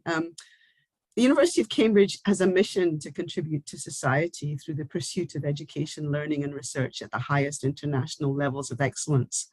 And together, I think, with our UK partners and our colleagues in approximately 24, I think, partner organizations in India, TIGR2ESS has really encompassed this commitment to this collective mission. And I'd say that this really is international partnership at its best. The consortium has been a remarkable cross-disciplinary enterprise, a partnership between UK and Indian governments supporting major flagship programs that have advanced crop sciences research in its deepest societal contexts, using state-of-the-art technology in disciplines as diverse as omics and archaeology, focusing on sustainable crop production, the sustainable use of resources, the practical empowerment of women in this context, contributions to the policy agenda, education, and the green revolution in India. I'd say that this is cross-disciplinary research at its best also. And as Alison stated, bringing the fundamental science into the real world has been the foundation really of this program. And furthermore, embracing new approaches to agriculture and developing local capacity building in India, as Vijay emphasized in his introduction, has undoubtedly been successful in this program. People development has been at the forefront, and that's really important to us. We've heard just some of the outputs of the flagship programs, work that has been completed and work that is continuing, work that is inspiring others. And we've heard about some aspirations for the future. So this is also impactful research at its best. If I may, I'd like to say a little bit about the funding landscape. TIGR2ESS was funded by the UKRI Global Challenges Research Fund, GCRF, as part of the government's ODA program. And as you'll be aware, last year, the government decided to cut this budget, resulting in UKRI being faced with the unprecedented, at least unprecedented in my 30 years of research experience, a decision to reduce, reprofile, and indeed terminate some of its really important global challenge research projects. And the shock that I think we felt as a community cannot be underestimated. And we recognize the wide implications of this, not least for our reputation as a country of researchers that is proud of our commitment and contribution to global research. And it's not just in Cambridge. I mean, I think this is widespread across the UK landscape and researchers who have been contributing to global research. And however, on a more positive note, those of us who are lobbying government for commitment to our international portfolio and who are contributing to the development of international initiatives through interactions with government departments and others, and who are spending time with funders really shaping and developing our research strategy going forward, I'd like to say to our colleagues in India that the UK is in fact really committed to international research partnerships. And as the recently allocated funding to research councils is being disseminated, funds for international research collaborations and priority areas are in there. And there are other avenues also in the UK for international global research initiatives. So I do want to reassure our colleagues in India that we are committed to this and that we are, going to be working with you to get more funding to continue initiatives such as this. I mean, with TIGR2ESS, we have really shown that we know how to embrace a global challenge, organize a collaborative partnership, and really make a difference. And I know that you're continuing the workshops and other engagements to sustain the partnership, but really now it's up to us to work together to continue to compel our funders with success stories like this one, to convey the value of what we are doing, and that there remains much more to do in programs such as this one going forward. TIGR2ESS has been teamwork at its best, and there are so many people to thank, from the co-investigators and the researchers on the program to the institutional and administrative support across so many partners. So thank you all so very, very much. I would actually like to name 3 people in particular who have contributed to different aspects of the program. And firstly, I'd like to echo Alison's thanks to Del Houghton, who's winner of a Vice Chancellor's Award at the university in 2019. And I have to say, having worked with him over the years, a major asset to the university. So I'd like to thank Del for all his administrative support, his financial underpinnings in precarious times. Not easy. Thank you very much, Del. I'd also like to specifically mention Gitanjali Yadav, whose research you've already heard about, and who, as a promising young scientist and former DBT Cambridge lecturer, has brought so much to the program. And in particular, we thank her for all her work, actually as a role model, actually for mentoring and supporting young people, and for really embracing the outreach elements of the program, in addition to undertaking the fundamental gene regulatory network analysis that underpins the crop diversity program that we've heard about already. These research culture aspects of research activities are such an important aspect of being a whole researcher, and I think Gitanjali really epitomizes that. So thank you so much for that. Howard. How to find the words. We're all immensely grateful to Howard for his creativity and commitment and leadership to TIGR2ESS. Really, his commitment to this program is actually just one example of the distinguished and much valued contribution that Howard has made and continues to make to the university. Plant science research in Cambridge has been on a remarkable journey this past decade, going from strength to strength on the international stage, and Howard's contribution has really been key to this. Howard's influence, as Stephen pointed out actually in the beginning, has been much more than that. His contribution to the university's international portfolio, its international strategy, and actually to our mission as a global university has been really remarkable and has made us a better place. Thank you, Howard. When I was interviewed for my job, a member of the panel asked me to articulate what being a global institution means. And I sort of garbled something in a state of nervousness. But today, actually, listening to what's gone on and learning over the last year in this role, the importance of TIGR2ESS, this really is an example of best practice in international partnership, cross-disciplinary research, impactful research, collaboration and teamwork. Its remarkable success, to me, reflect perfectly what it means to be a global institution. So I'd like to say many, many congratulations to all of you for what you've done, and I hope we'll continue to do. Many congratulations, a huge thank you for such a successful program. Thanks. Thank you, and I'm moved and humbled. Thank you. Aravinda, can we come to you, please? Because you also have been a long-term supporter. You've been a member of our International Advisory Board, and we greatly value your contribution over the years, both to the university as a whole, but also specifically to our program. So perhaps I could just ask you to draw this initial part of the session to a close, a little late, but nonetheless, I think we're all in a good place. Thank you. Thanks a lot, Howard. Cambridge, of course, I would say has always been, has had a strong culture of international collaborations. But I must confess that 30 years ago, or almost little more than 30 years ago, when I was a student, I would never see, India on the map, partnering with Cambridge. But I must confess today that 3 decades down the line, my dream has come true. And this dream has come true really to what just now Karan talked about, partnership in action. Through the partnership in action in TIGR2ESS, it exemplifies what I call partnership between equals, where we learn together, we work together, and we give back to the society together. I would like to say that, TIGR2ESS exemplifies what we call science with a human face. While all of us, in the TIGR2ESS program I saw right from the beginning, we're working with the heads looking up at the sky to address lofty problems, but their feet was always grounded onto the soil. And that is very, very important aspect. They really work towards addressing real world problems.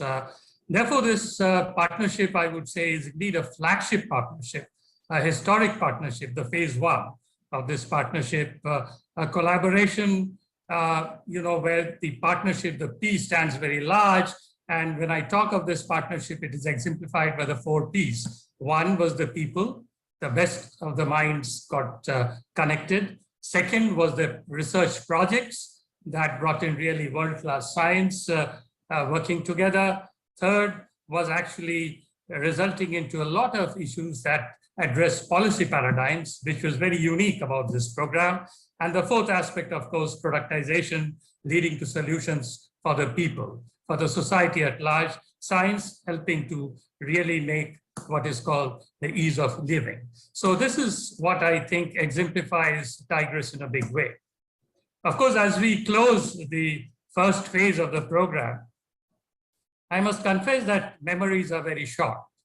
And therefore, we have to make sure that we document some of the best practices that we have evolved, the way we have worked together, the processes that we have laid down to make this happen in a successful manner, so that this partnership is catalogued for posterity.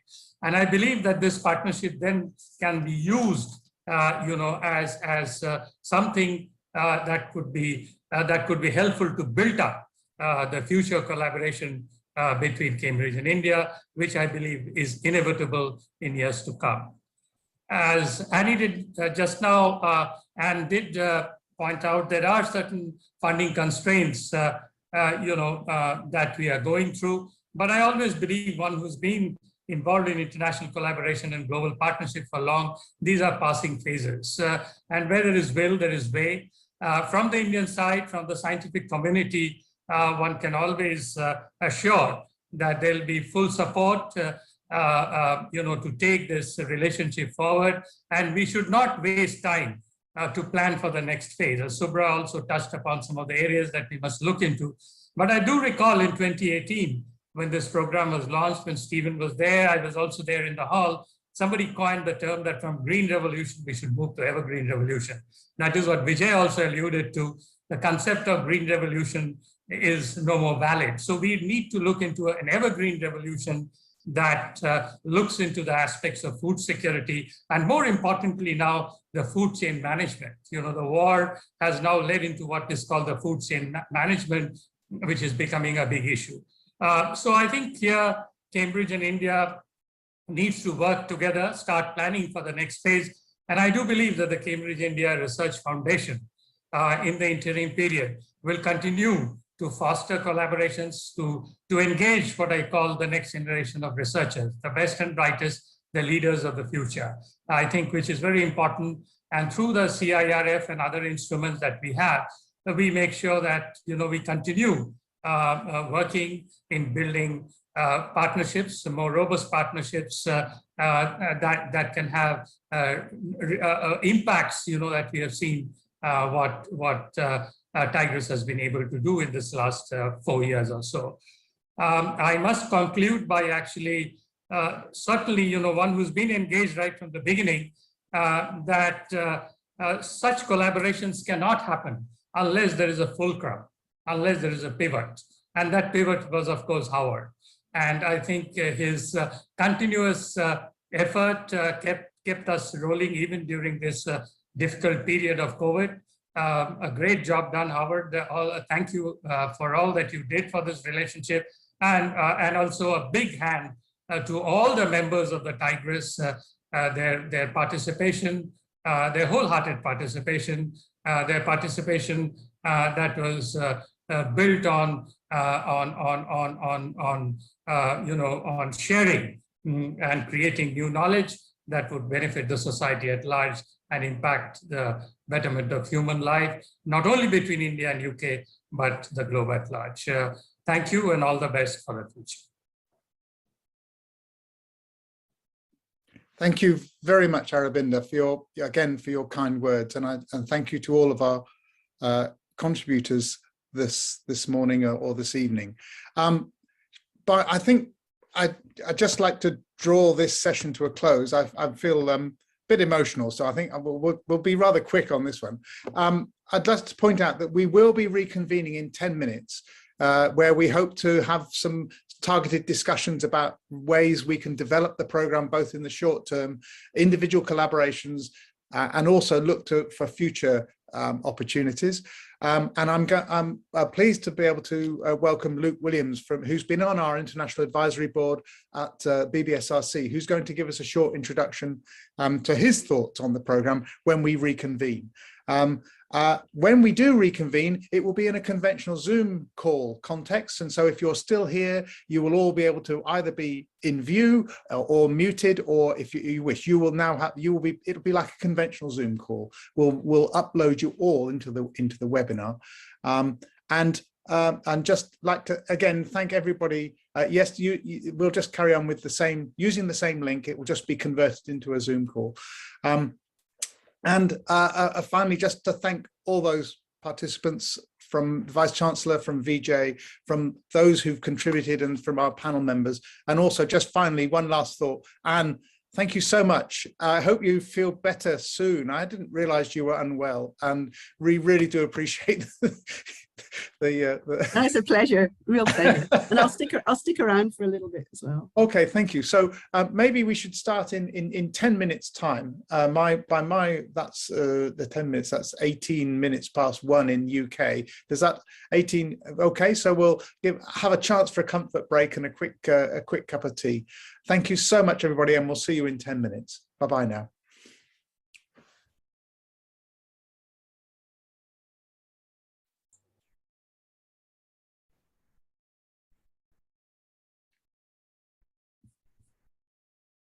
Well, hello, everybody, and welcome back after that very short break. And firstly, I hope if Luke is still with us, we can go now. We're now all linked in the same Zoom call. We've just transferred it to make it a kind of an equivalent to a traditional Zoom call rather than the webinar format. But Luke, we toyed with you this morning as to whether you'd be able to chat first before the break or after the break, and you've very kindly agreed now to come in. As I said before, you've been a member of our International Advisory Board. You've been our project officer at BBSRC for the past couple of years or so, and have been seen us come through, and also had to helped us in reporting back to BBSRC.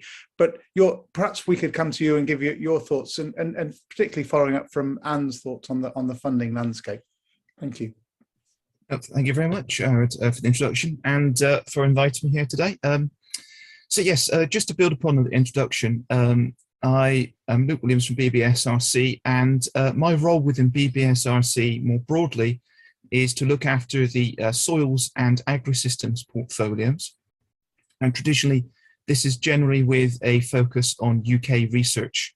But what I'd like to observe first about the Tigris program is that it has has been said today, it defies kind of categorization. It's done so many things in so many areas that you can't summarize it without missing something, really. So just to give you even a simple example of increasing capacity, of building up early career researchers, improving expertise and working with new partners. But then you miss the fundamental research in biological sciences which have been done, the great partnerships that have been forged within and between countries and across the world. You miss the policy, the working with businesses, small, farmers. You're always going to miss something if you focus in on a little bit of the program. And I think that's a great strength and great credit to the team and what they've achieved. But in terms of the funding landscape, that's something that can be used and should not be forgotten as a mechanism and a foundation to build on. So as I said, I have a more of a sort of UK focus rather than international. So unfortunately, that's where my biases lie, and also with the biological sciences, but I will try to be inclusive across UKRI. UKRI has recently published its strategy and its sort of future directions moving forward. And I'd like to highlight that the TIGR2ESS fits very nicely within multiple of their strategic priorities, which have been noted there. For example, building a green future, so helping to improve the health of the environment, delivering net zero, securing prosperity, and also building a secure and resilient world. So that sort of tends towards the resilience piece. And this is something that's also been flagged up through the Global Food Security Program, the Food System Resilience Program, which is recently concluded as well. And this is also the resilience aspect, not just necessarily for climate, but broadly speaking. But within climate, you've got resilience, you've got mitigation, you have adaptation. There are all kinds of perspectives that you could take. And I would highlight the uniqueness of what the TIGR2ESS program has been in terms of scale, in terms of looking at the sort of the fundamental research, but the strategic research as well as the translational, working across disciplines, and which is something that is why the UKR was formed in the first place. The problems were noted, the challenges with multidisciplinary research, and this is something that's been acknowledged still as not one of our strengths and something that we still need to improve upon. And that can be a challenge, but conversely, I'd like to sort of just open sort of discussions in terms of the range of things. I had a quick look through what's currently available on the UKRI website in terms of funding opportunities. And I would encourage people to consider moving outside their kind of comfort zone. You moved, I'd say, quite substantially outside of the comfort zone of the TIGR2ESS program itself. But just to give a quick snapshot, one thing that I've been involved with recently is the Molecules to Landscape program, which is a collaboration between BBSRC and NERC. I suspect quite a bit of the work regarding molecular plant research is likely to fall within that kind of remit, and there will be a further funding call there in due course. Regards to capacity building, well, there's always the Future Leaders Fellowships, which are due to come back again soon, September to December. And those are particularly well suited to multidisciplinary, cross-disciplinary and other forms of disciplinary, depending on how you want to call it, research for early, early career researchers within the UK, but also there are potential elements there for collaboration externally as well. Innovate UK, the Farmers Innovation Programme. There are calls there looking with businesses working with farmers, and there are probably different opportunities there because Innovate UK works with non-academic lead partners. NERC, the National Environment Research Council, have got the Pushing the Frontiers of Environmental Sciences, which again you can push into agricultural sciences. The Research Networking Scheme is always open for the Arts and Humanities Research Council. And I'd also look at the Secondary Data Analysis Initiative from the Economic and Social Sciences Research Council. So without wanting to prescribe and put anyone into any particular box, as that's essentially one of the things we have with research calls, you always try and have a focus. And as I said, the TIGR2ESS program and all the work that is great achievements that have been put out, the outputs, and indeed where you can go building forward. You could always build on large portions of the program when looking for a specific area that you want to advance with your own research field. And that's probably something I can give as a short-term starting point. But I'll stop there, and I'm very happy to engage further with the rest of the session. Thank you very much, Howard. Thanks, Luke. That's great. And that was also very good of you to give such a breadth of view across the UKRI landscape. And I think that should encourage many of our collaborators to look to develop these to continue these partnerships for the future. Just to say in general terms, if you've had an invite to become a panelist, that's how we convert this into a Zoom call. So don't be frightened to click onto that link, and that will then allow you to show your video screen if you want to have a chip in at any point. That also means that you can then participate in I think in both the chat session or the Q&A session. Now that they've both been freed off, and we'll try both. Both again. I'm grateful again to should just say we've had great help from Lucia, who's been running the show for us behind the scenes, as well as Abigail and Alison, who've done such great work. So they'll keep an eye on these chat functions and shout out if there's anything that comes in. We had a formal session that we were planning, and I think we should move into that, because I know Gitanjali has been working with Peter, who's I can see on my screen there. Gitanjali, we scheduled a short discussion on sort of crop breeding for climatic resilience. Would you like to take the lead on this? And I know you've been working with Siva in ICRISAT, and give us some thoughts on how you see the potential things developing for the future. Thank you, Howard. Yes, we've planned a short session just now on climate resilient crops, particularly from the point of view of looking for future collaborations and future funding opportunities in view of the outcomes and impact that we have seen today from all the 6 FPs. So not taking any more time, the first person I would like to invite to this is my colleague, Siva Sakti Kalyamurthy. Siva is at ICRISAT, and he's been working on the outcomes that you noticed earlier, where I told you about the work we've been doing in sorghum and pearl millets. Siva, would you like to come in and talk to us about the data that you've generated currently, the lists that you have, and how we all can come together to continue working on this, and what kind of collaborations you have planned already and are looking forward to in terms of future funding? Siva? Yes, so if you allow me that, maybe I will show in just 2 slides. And yeah, so I will start now.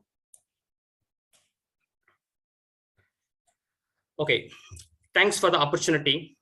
Just to highlight that significance of the work we did in FP2A, we have generated huge phenotyping database on water use efficiency in sorghum and pearl millet diversity panels. In addition, we have also generated database on plant nutrition that includes iron and zinc content in pearl millet. This phenotyping data on water use efficiency, nutrition can be exploited in a genomic aspects that to explore on market rate associations and genes and their networks. Collectively, these findings from phenotyping and genomics, as well as the nutritional aspects, combined with farmer preferences, that is really key important to develop the variety that could be deployed in molecular breeding programs for the development of climate smart, nutrient-dense cultivars that could be directly useful for the dryland farming communities.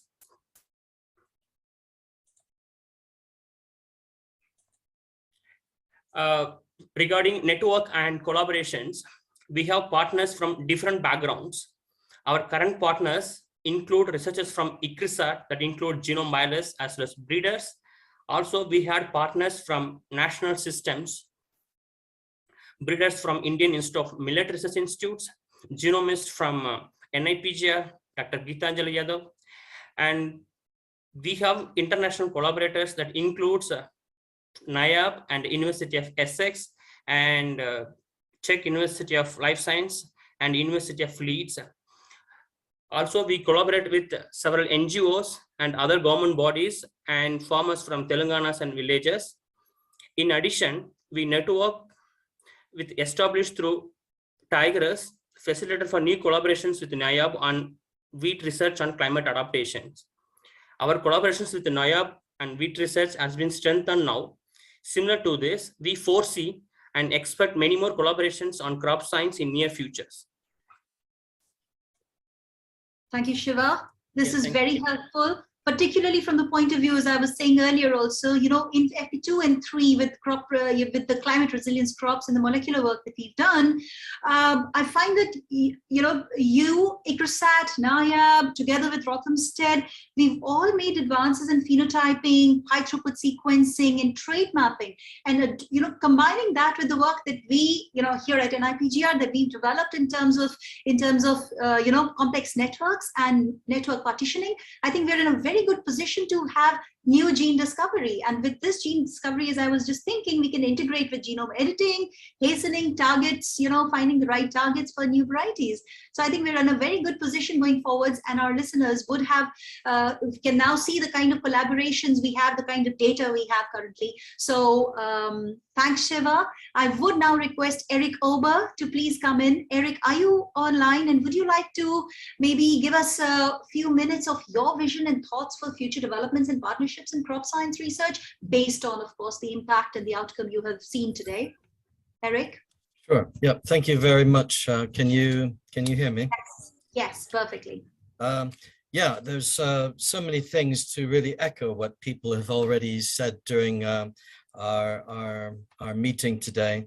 But coming from FP3, the work on drought and heat tolerance, I think I like to just kind of reinforce the urgency that that we feel in this area of work, because heat and drought are some of the biggest threats to food security globally. So not just in India, in fact, even in the UK, we have problems with heat and drought, and not at the scale perhaps in regions of India, but they are problems that farmers in the UK face.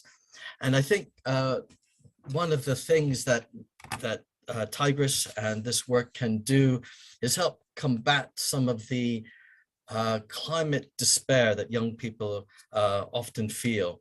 They're very aware of climate change and the problems, but they feel overwhelmed by what can you do, what can I do about it, and the work that TIGR2ESS is doing gives that new generation of people some really concrete things that they can do through research and development to deal with that. So maintaining this momentum and a sense of urgency, I think, in that particular area, not to denigrate any of the other important areas, but that's really important. So not only for food security, but the other thing that was mentioned earlier is the prosperity of farmers. So if farmers can't make any profit, or even cover their costs growing the food we need to eat, we shouldn't expect them to carry on doing it. And the word drudgery was mentioned too. So I think all of the work we do is also important, particularly again for the younger generation of people thinking about or wanting to enter farming. We have to realize that it has to be worth their while, and anything and everything we can do to make their lives easier and more productive is important, because we need to combat that aging generation of farmers. In terms of looking to the future, I think three things that I would point out that we learned in our work in TIGR2ESS that are really important. First, to maintain the exchange of early career researchers. I think this is really important, both UK, India, UK, and here at the Crop Science Centre with NIAB and Cambridge, we have lots of opportunities to host those exchanges.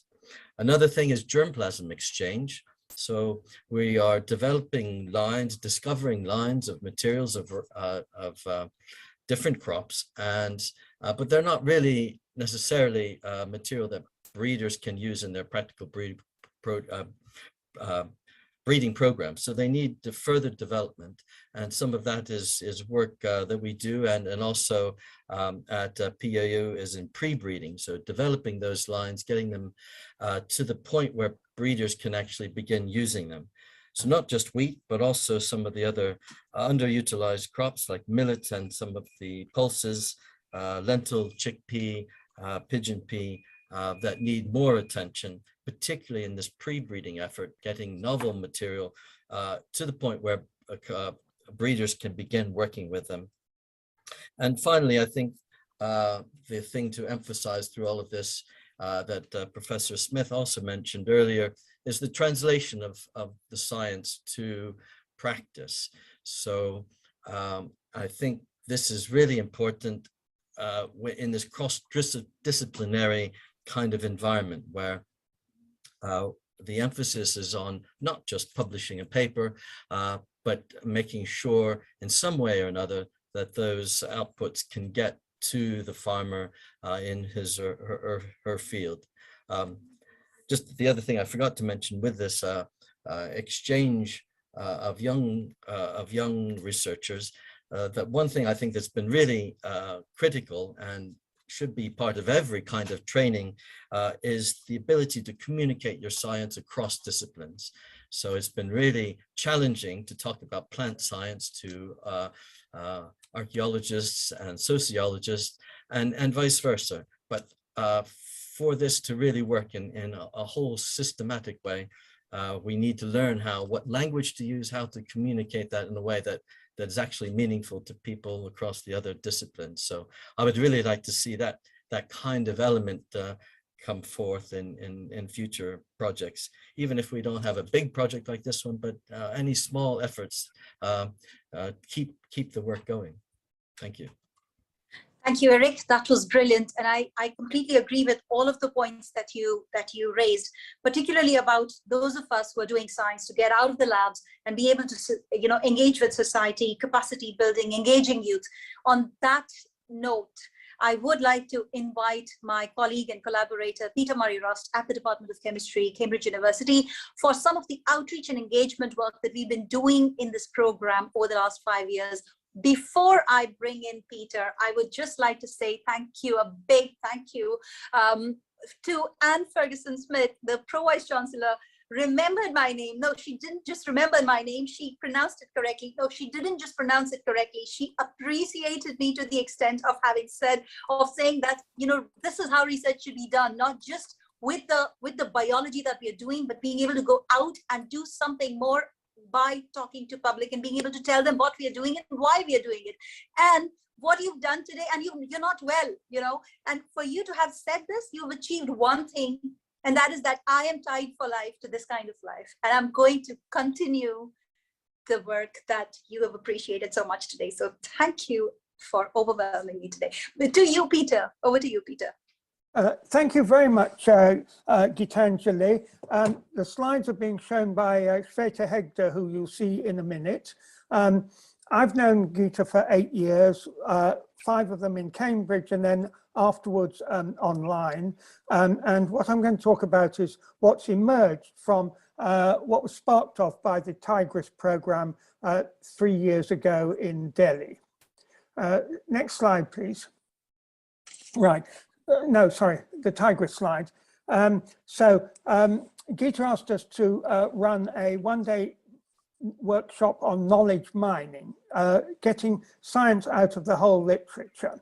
And I worked with 3 of her interns for 2 months on a daily basis. And we put the program together without ever having met each other. The program was a great success. We had 50 people there. And as a result, next slide, please. We have started a program of looking at global challenges using knowledge. When the pandemic hit, we moved on to viral epidemics. We then moved back to plants. Now, with the publication of the IPCC reports over the last 6 months, we've become active in making those reports semantic. meaning that computers can understand them, and they become even weakly artificially intelligent. And here you can see that the team has made them multilingual, several Indian languages involved. And last week we worked in Geneva on SDGs to add those to our notebooks. So we have multilingual, semi-intelligent notebooks that can tackle these problems. Next slide, please. The key to this has been young people coming in on a regular basis, funded in part by TIGR2ESS. Just to highlight, on the right is Ayush, who was at school when he did this, and now he's submitted a paper on the work that he's done. And I'll hand over to Shweta, who was our program manager last year.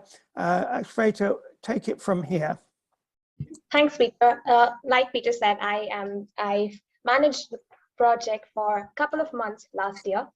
Like Peter said, we started with virus, and we started off with just 2 interns, Gitanjali Yadav and Peter Murray-Rust. And slowly the team grew with the help of NIPGR. And like all the programs in TIGR2ESS, we had a lot of collaborators come in. So we had INYAS come in, and they helped us work with young students in Rajasthan and have them on board as interns. And that happened twice, both in 2020 and 2021. And right now our team consists of a number of people who are scattered across the country and across the globe. To talk a little bit about what we've learned through the internship programs, we first of all have learned how to use the tech. And some of us did not even have access to high-end laptops, but just with phones, we were able to make contributions. And second, most importantly, we've learned how to collaborate. All of what we do is up in the web for anybody to view anytime. And we follow what's called open notebook philosophy, and all the updates are there in real time, like I said. And more importantly, we've learned how to work with each other, build a community. Every day, we update each other on what we've been doing, what we plan to do, and where we are blocked. And we help each other when we have blockers.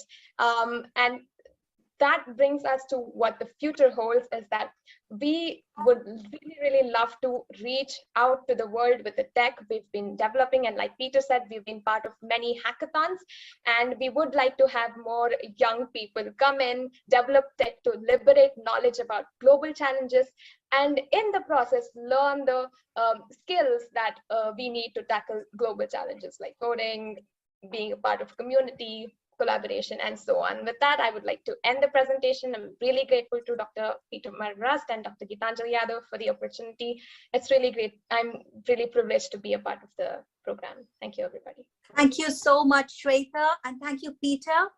There is a quote that I want to make, which was actually Peter's quote. It's young people who are building the science knowledge for tomorrow and the future. And we have got to absolutely have these young people come forward. I hope that through NIPGR, through the TIGR2ESS, through the INYAS programs, through the DST Rajasthan funding, as well as the DST funding, as well, and DVT funding in India, we'll be able to continue the momentum that we've been having with these short-term trainees and interns who come in with so much energy as undergrads and help us learn to, get back into our adrenaline also.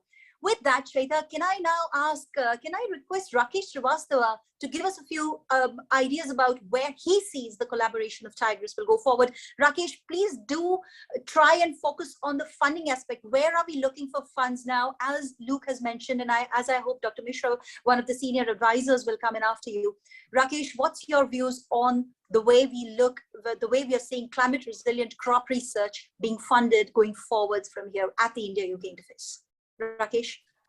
Yeah, thank you so much, Geeta. Thanks, Howard. Thanks, everyone. Thanks for this great opportunity. But before I answer your question, Geeta, let me just highlight you a couple of things which Shiv Shakti actually just gave a passing reference to it, and I don't want to repeat what he just mentioned. So this is all about the climate resilience of millets. We've been talking about climate resilience, and happy to tell you that, when you talk of resilience, there is nothing which comes even close to, millet. For example, I work in crop pearl millet, and I know some of the winning traits which can actually make it as a tall crop as well as climate resilience is concerned. When you talk of its, resilience to biotic stresses, which some of them could be related to all the disease stuff, which Dr. Subhra just talked about. So I will not touch base on that. But on abiotic side, pearl millet is something which I would say has got those precious repository of genes related to drought tolerance, related to salinity tolerance, related to tolerance to wide pH ranges. It can actually match barley in terms of its tolerance to sodic soils, and can match finger millet in terms of its tolerance to acid soils. And some of the species, it is actually stemming from work of one of my PhD students. Some of the species can actually germinate at soil temperatures as high as 68 degrees Celsius for 5 hours treatment. You treat the soil for 5 hours at 68 degrees Celsius, and you see some accessions still germinating at that, temperature. Other species might just get roasted. And similarly, it has got wonderful trait which relates to flowering stage heat tolerance. Most of the cereals will fail to set seed on temperatures outside of 35 degrees Celsius, whereas pearl millet can set seed at air temperatures higher than 45 degrees Celsius. So, clearly there are great opportunities, in terms of its photosynthetic efficiency. It can, put up almost 100 kgs per hectare per day of biomass every day. It can actually beat switchgrass and many other species. So I'm actually talking to some collaborators in UK to take a dig at the genes which are actually responsible for its high photosynthetic efficiency and ability to put up this mammoth biomass in a relatively short period of time. So given this, background, we now are also sitting on some great genomic resources. You might know we had sequenced pearl millet genome way back in 2017, but then that genome had a lot of gaps. So now we have come up with platinum standard, assemblies, and not just one, but 3 platinum standard assemblies in collaboration with Toope Agri-Sciences. So clearly, there is a great opportunity both on phenomics as well as genomic side. Looking into the winning traits, these can really be a good set of traits which can be actually looked into other related species. For example, wheat.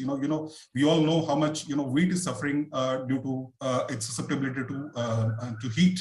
So if we can actually find out some genes related to heat tolerance and transfer them to wheat, you can imagine what good it will actually bring to the community.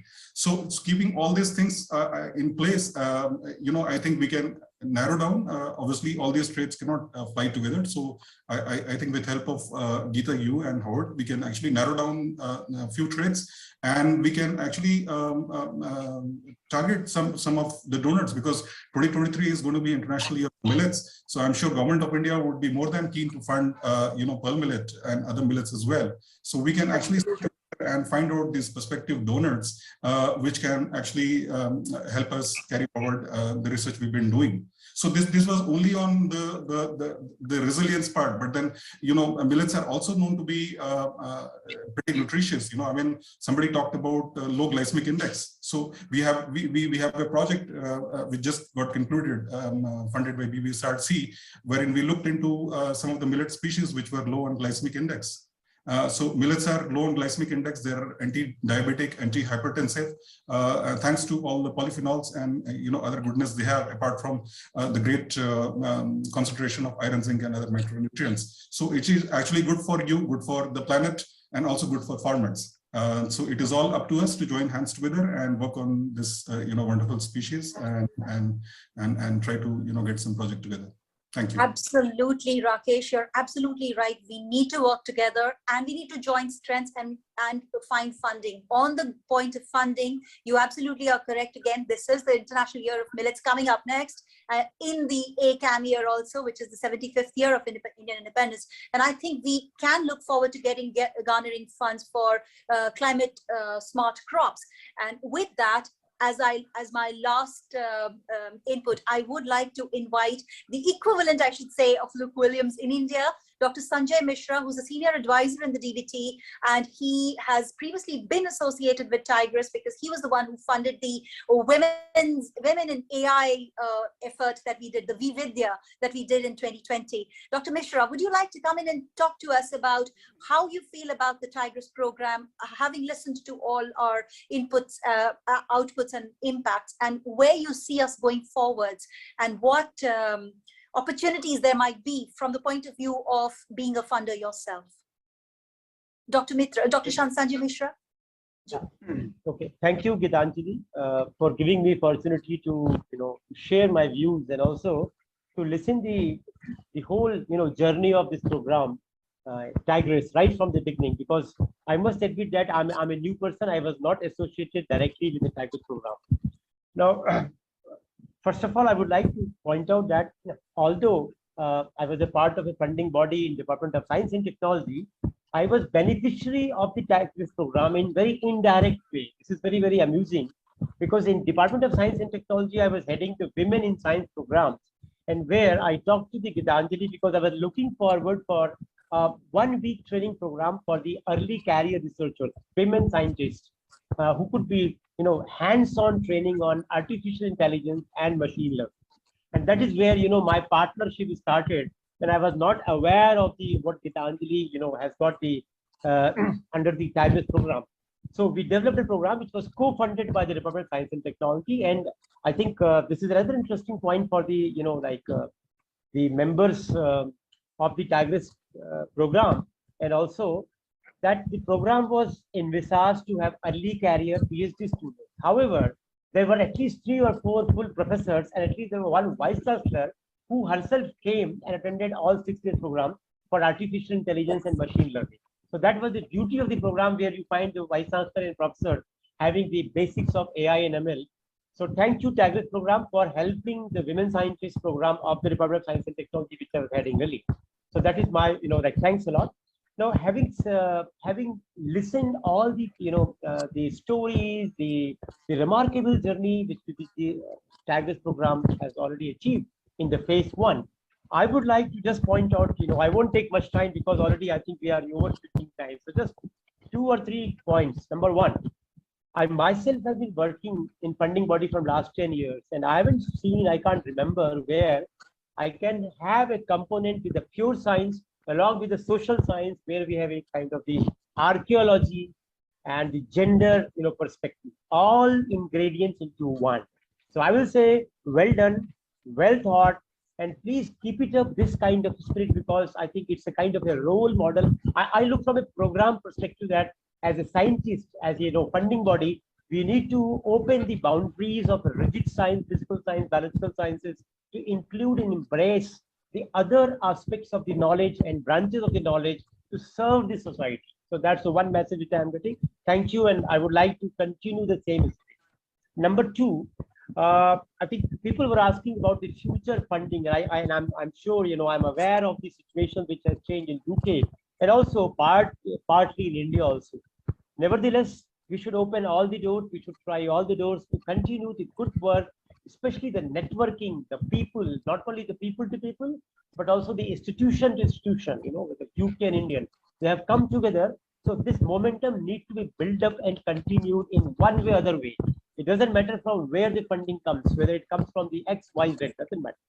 Now, one of the suggestions I can tell, I think many of you are aware, but just to, again, reiterate that my department, Department of Biotechnology, has an open call. The doors are always open for projects for agriculture sciences, which is a very broad-based open call. And I was looking the program, and the agriculture sciences has a priority area of looking after the climate change effects and also the development of the climate resilience crops. So that is in one of the priority areas of the program. So the message is, yes, apart from whatever you are doing, that's fine. Please try to use the Department of Biotechnology standard funding mechanism of putting your applications, and there is no boundaries like that. You can always have n number of partners. And I personally will suggest that rather than one institution, I'll prefer if you can submit a multi-institutional partnership, of course within India, not from the UK, because my program is limited to the funding to the Indian institution. However, you can include, institutions like ICRISAT and other international institutions who are physically present. That's the message number 2. And the third message is, I think, which my colleague, Dr. Subhra Chakraborty, Director in IPCR, has already echoed, which is more of a, like how department may take care or may pitch in, that the Dr. Subhra has already pointed out, that need to be discussed at the secretary level, at the at the policy level, that whether department would be willing to co-partner this kind of initiative phase 2, maybe in future. So that is my message number 3. So thank you very much for giving me this opportunity. And once again, I give all my best wishes for the, first of all, congratulations for doing good job in the past, and also best wishes for continuing. And I wish and I urge all the program leaders to please continue the program in future also. Thank you very much. Thank you, Dr. Mishra. I think you've given us some good leads. We are going to definitely come to the DBT because that was something we were planning already. I also am aware very well that the Supra awards of the DST or the SERB allow interdisciplinary work where, as you said, we can use our USP that we've been working across these silos of themes, silos of subjects with each other to be able to gain funds. And I think there is a good scope for us to look there. I'm particularly interested in looking for interdisciplinary projects. We are particularly interested in looking for interdisciplinary projects where we can work at the interface of UK and India as we have been doing. So that's another priority for us personally. And with that, I think I'll hand it over back to you, Howard. These are discussions that have to be taken between you and heads of institutions, which you have planned already going forwards next week, as you're well aware. And I think we need to go ahead into this is about climate resilient crops, and I think we should go into other FPs now. Howard, would you like to take over from here, or is it going to be Cameron? Well, I just see that Dr. Chakraborty has just raised her hand. Please. Perhaps if you'd like to just jump in, Subhra. Yeah.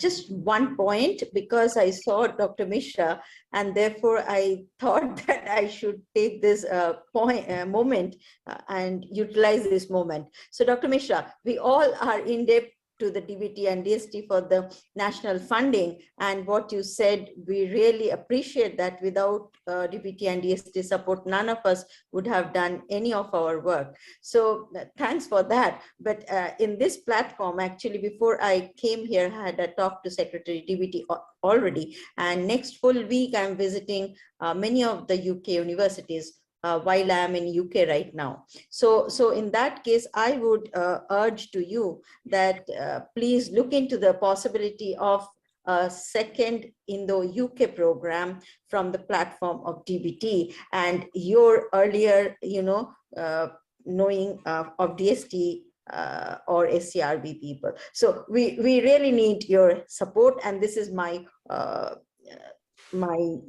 request to you and DBT and DST. So that's all. I'm sure if all of us are together and you are with us, we would make it. Yeah. Only short answer, count me with you and with the team of the TIGR. Thank you. Absolutely. Brilliant, Dr. Mishra. Thank you, Subhra. This is brilliant. Howard, would you like to take on now? I think that this has been really well, good. Thank you. Yes. I mean, thank you. I mean, first of all, I think that was an amazing presentation, Gitanjali. Again, I think the message from yourself, from Shweta, and from Eric about engaging with youth is really, really important, and I hope that this can be embedded in any future collaborations that you develop. And the other great news is that there is this willingness for DBT and DST to look for strengthening research across India for the future. So that's a great legacy from the program, and we hope that there can be at some point some matching funds from here. But in the meantime, great to hear that. We are formally at the end of our time. I've noticed that Cameron and Jag have had to leave. I'm also conscious that we did ask several of you to prepare or to be prepared to have discussions. I don't think Shalaja Fennell has been able to come back to join us, but I think that Srijit, you're still on the call. And I just wondered whether you would like to give just a brief overview of that we finished on the discussion in crop science in terms of millets and their potential and their nutritional benefits, whether you could just give us a brief overview of how you see that moving forward for the future. And for those of you who are able to stay with us for another half an hour or so. You want me to speak now? Yes, please. If you feel yes, be great. Thank you. Yeah, I think it has been a little confusing for FP6 because we have been all going in and out. Shailaja has, I think, moved out. I was in some other meeting role, and Shumon is also, I think, in and out. So Ramanji was trying to. I think it's just a question of being able to take advantage of who is available. Yeah, okay, fine. So I think some of the points have already been spoken, and it has been a good platform for learning, cross-learnings across disciplines, and that should continue. And the points that 2023 is an International Year of Millets, and in Odisha, they have expanded the program to 142 blocks. Many state governments in Odisha are trying to expand. The World Food Program, as Ramanjit pointed out, is trying to take lessons from Odisha and elsewhere and take it beyond India. So I think it's a very good space and opportunity for us where this collaborative work, where we cut across disciplines, not only plant sciences, social sciences, but also marketing, science and technology, and other dimensions that can come in. Another lesson that we have got from Odisha as well as elsewhere is to how to work with civil society groups, how to work with government, particularly policy, and in policy, how to not only work at a senior level. Some of them are here. Dr. Padi, I see, is here. Mr. Tripathi was there, and we have interacted with them. But the lesson that we also got is that we also need to engage with the lowest level government functionaries up to the village extension workers. So, and engaging with each of them has its different style and different requirement. And that's also an important learning in this whole process. So the space for building on the exercise that we have done through the millets as well as other initiatives should be taken to its logical next step on nutrition, on climate resilience, on empowering women through various initiatives, whether it be production initiatives, whether it be processing, whether it be marketing through mobile teaching kitchens and similar initiatives on millets on wheels in Odisha and various other things that is happening. So this was done, I think Ramanjit touched on this, through this convergence of Mission Shakti. Mission Shakti is going to be a very substantive platform of governance delivery in Odisha, and convergence of millets initiative with Mission Shakti should also be a good way of looking at new proposals. So I think there are large number of things that we have achieved, large number of questions which are still there, a lot of policy issues which are still open, and I really don't know, given that the funding is also a little difficult this year, but 2023 being International Year of Millets perhaps gives us a space, and we should take advantage of that. Thank you, Srijit. Can I just interrupt? And I gather that Shimon may have just a couple of minutes, and then we can come back to you and also to Renga and Narayanan. But Shimon, are you on the call? Can you jump in for two minutes before you have to sprint off? Thank you ever so much, and apologies, folks, that I'm sort of multitasking / two-timing between two GCRFs today. But my heart and soul is in FP6 and its onward journey along with the rest of the TIGR2ESS family. I think very briefly what I'd like to say are two things. That looking back 5 years ago, there was an axis that was looking at really food, nutrition and health, a separate axis that was looking at food production, really the food supply chain and food environment. And then, of course, we had another axis which was looking at the developmental economics and policy side of things, including skills and entrepreneurship. And then finally, one which was about environment, sustainability, and use of resources, including water.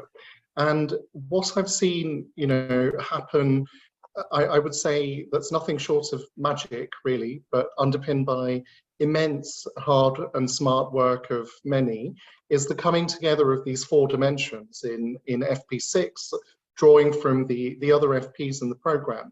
And I think that this has created an unstoppable momentum. Again, embargoed at the moment, but there are certain awards that are going to be announced as a result of all of this in the coming month.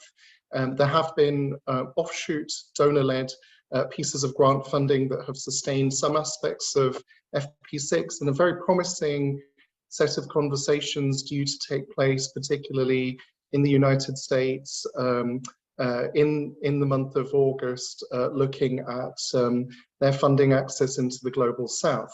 And so I do think that the moment is very ripe, and we may be looking at perhaps partnership between G7 countries in terms of joint funding priorities into India and the Global South. And in fact, where I am right now, there is such a discussion going on.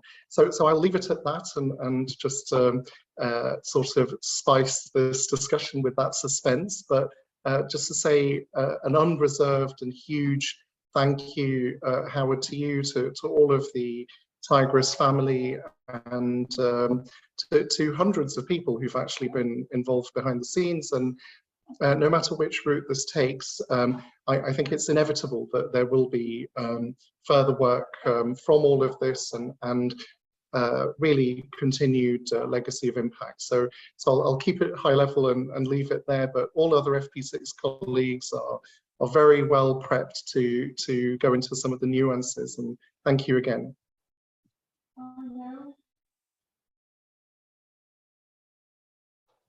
Thank you, Shimon. All the very best. Can I just come back? There was a comment from Martin to Srijit and beyond about the importance of millets in a global sense, rather more than well, in addition to all the fine work that's being done in India.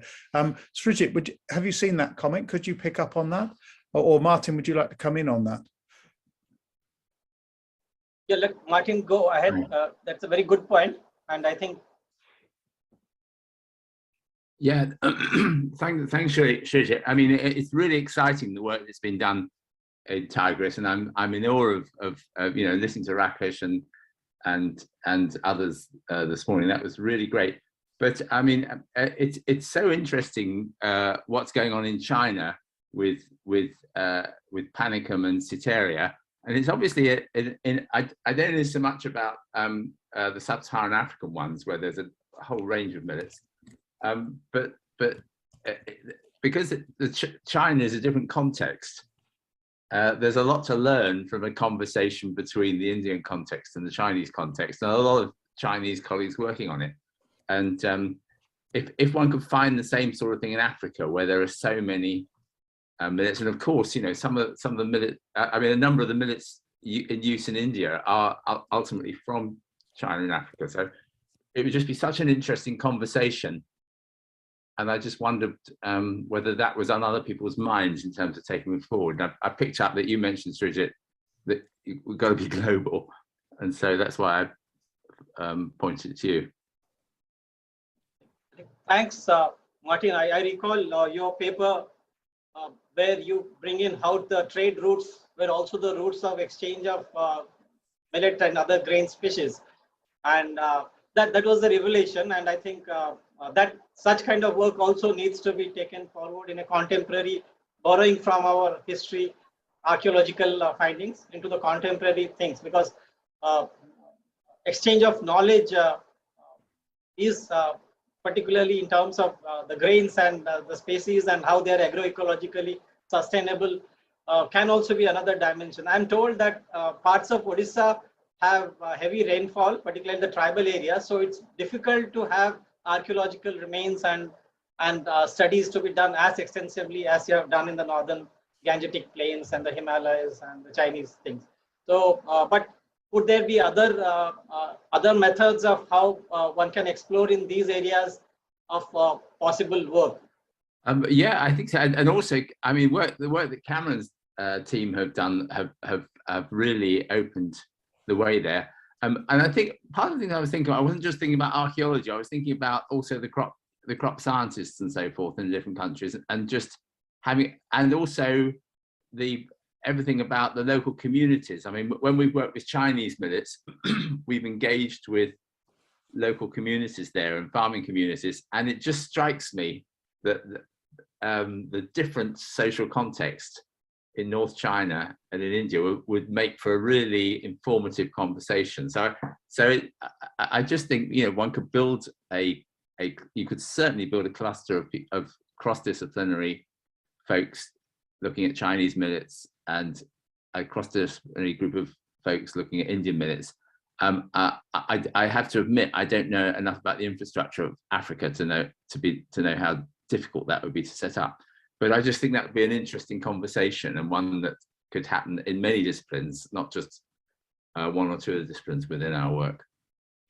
I think it certainly would. Sorry, it certainly would. I think Sailaja's presence would add value. She has worked in China, she has worked in Africa, and she has a good knowledge of India, and she is championing the millets, neglected crops. So I think in the social context, how the millets were there, how they have been neglected, and how the revival is happening in all these places through different institutional setups. I think that would also be a very interesting way of looking at things, and how to not only revive millets but also revive nutritional advantages. Recently, I just saw a study the other day. Dr. Ramanjanelu of Center for Sustainable Agriculture, they have done some comparison between the two NIN reports, and find that for the same amount of different food items, the nutritional composition has declined.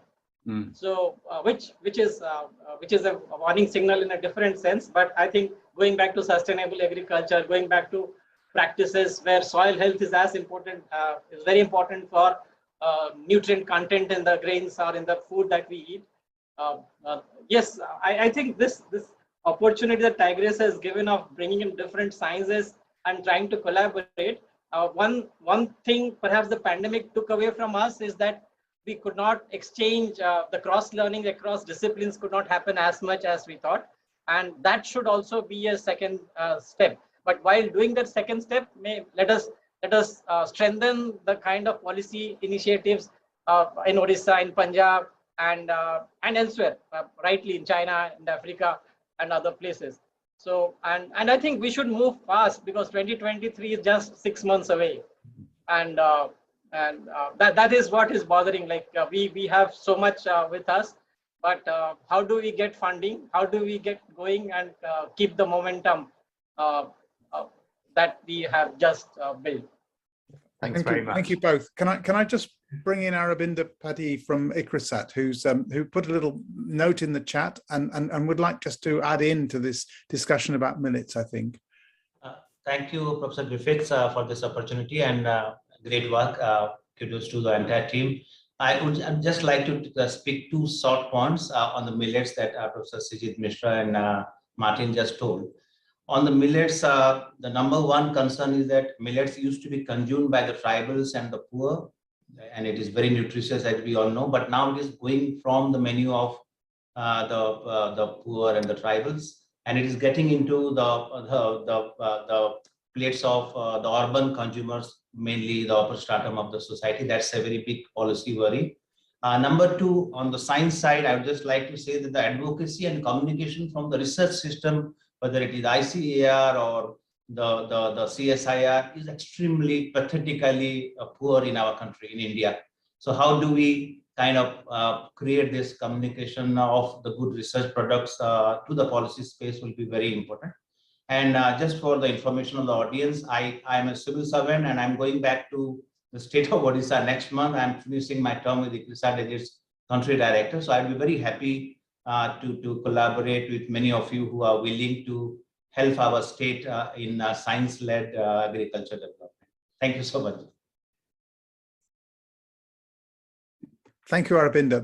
That's really helpful. I'm conscious time is ticking on, and I know that Ramanjit, would you like to just bring in? You mentioned Padmaha and no, where are we? Rangalakshmi, I think. Yeah, Howard, Rangalakshmi and Narayanan would bring in something on rural engagement, and I think that would cover it for FP6. Yes, that would be great if we could just move on to there. Thank you. Ranga, can you unmute yourself and speak up? Oh, Narayanan. Hi, good afternoon to all of you. Howard, thank you so much for giving us this opportunity. I'm just presenting some viewpoints that Ranga and I have put together for today's discussion based on our work in this TIGR2ESS initiative. So basically what we thought we could focus on carrying forward from the lessons we learned so far in Maharashtra and Tamil Nadu, and also listening to other parts of India from Ramanjit in Punjab and Srijit in Orissa, etc. And of course also Padmaja in Telangana and Andhra Pradesh both. So we thought we could begin by looking at the linkages among water resource availability, cropping pattern, and dietary intake choice in the both rainfed as well as the irrigated farming system. And this work is already on, and we want to carry this forward. And in the process, we also want to specifically focus on women empowerment and farm machinery, promoting access, use, and also the mechanization of women's work and reducing drudgery in farm management. So we also would like to focus on developing simple soil health assessment tools to halt further soil degradation, promoting a cadre of community for promoting soil management by integrating gender, traditional knowledge, cognitive behavior, and advances in science. So eventually we want to say we nudging the practice of co-management for effective natural resources management and building resilience for inclusive development. So this is exactly what we have envisaged as we are working on this to carry it forward. Now, we have already developed a conceptual framework. In fact, I have a PhD student who is working on this in trying to link agricultural resources with food security, especially in nutrition security. And we're talking about several policy drivers of the nutrition in terms of health, nutrition, social protection, as well as education. And also we are trying to see wherever policy drivers of inequality is there, we're trying to see how exactly those could be addressed. We are in engagement, in conversation with the government departments also on that, to specifically focus on the state of Maharashtra. So one small example I want to share with you, and then Ramanjit, and Rangalakshmi can take it forward from this. Based on our work in Maharashtra, what we wanted to say is, in the interest of time, I'll just say, this is a location where you've done extensive field work and quantitative surveys, as well as the quantitative survey, sample survey that we conducted in the month of December to March this year. Now, what we find here is water resource availability decides the cropping pattern. And basically, cropping availability and access to irrigation should be ensured by using different practices of irrigation management. And here what we find, participatory irrigation management, and it's the limitation of the number and size of the farm ponds in the watershed area that requires excessive usage of groundwater and aquifers. So basically, we are saying that construction of common farm pond and dug well to ensure safe drinking water throughout the season, along with the irrigation of farms. And I must say that when we had the workshop in IIT Bombay, some of the officials of the government of Maharashtra participated, and they were very forthcoming to these recommendations, and we have shared these findings with them. And nutrition sensitive policy intervention is what we are trying to say for the food system in this, including promotion of this in the core cereals and diversifying the midday meal scheme under the public distribution system. Now, of course, we are talking about the poorest of the poorest households and vulnerable groups, and we are trying to see how the Anganwadi centers and workers can work as drivers to achieve the nutrition goals. And micro level agroclimatic planning would also be required to understand this.